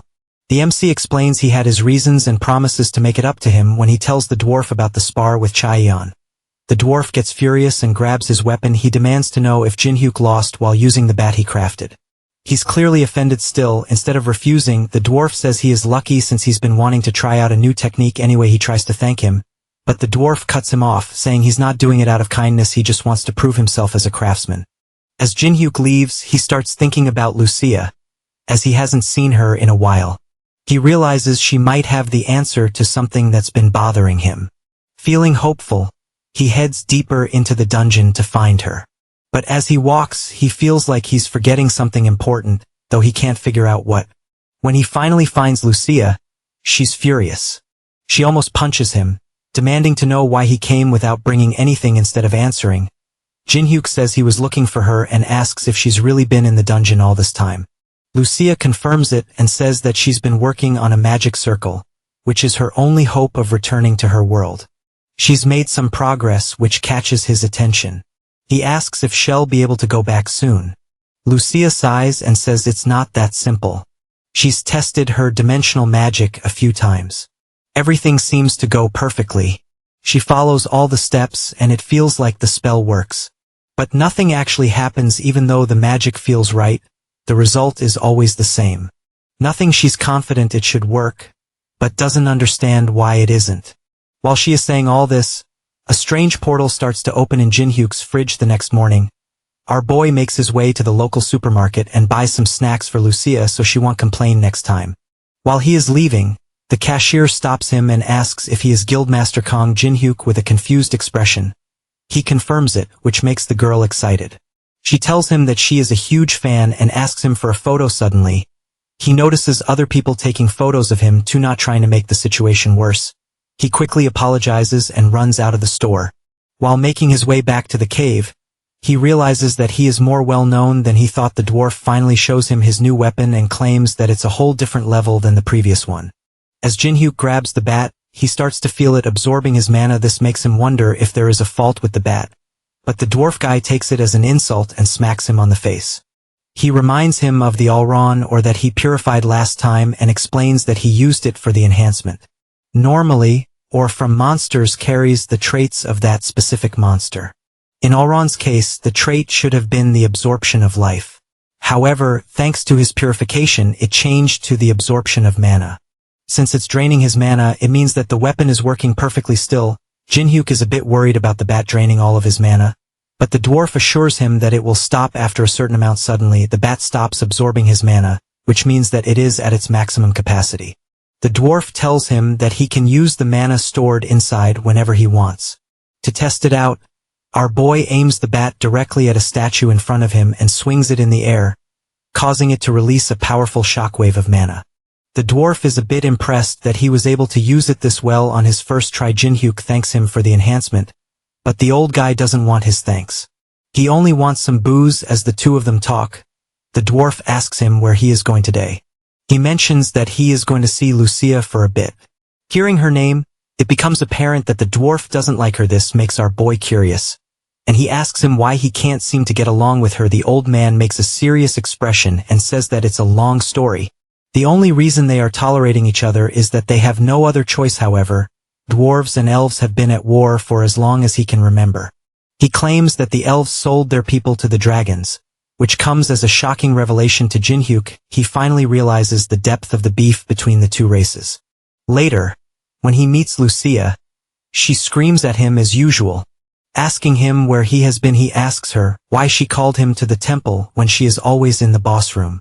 Instead of answering him, she simply asks him to look around him and says that the entrance temple has suddenly disappeared. Jinhyuk looks around in confusion and notices that it's actually missing. She believes that it vanished before he cleared the dragon's trial, and during one of her recent investigations, she found a dimensional teleportation magic circle. This one is even more advanced than the one that Mage was using in the boss room. Lucia looks at him and asks if he knows what this all means. Our boy catches on quickly and says that if they study the magic circle, he might be able to go back to his original dimension.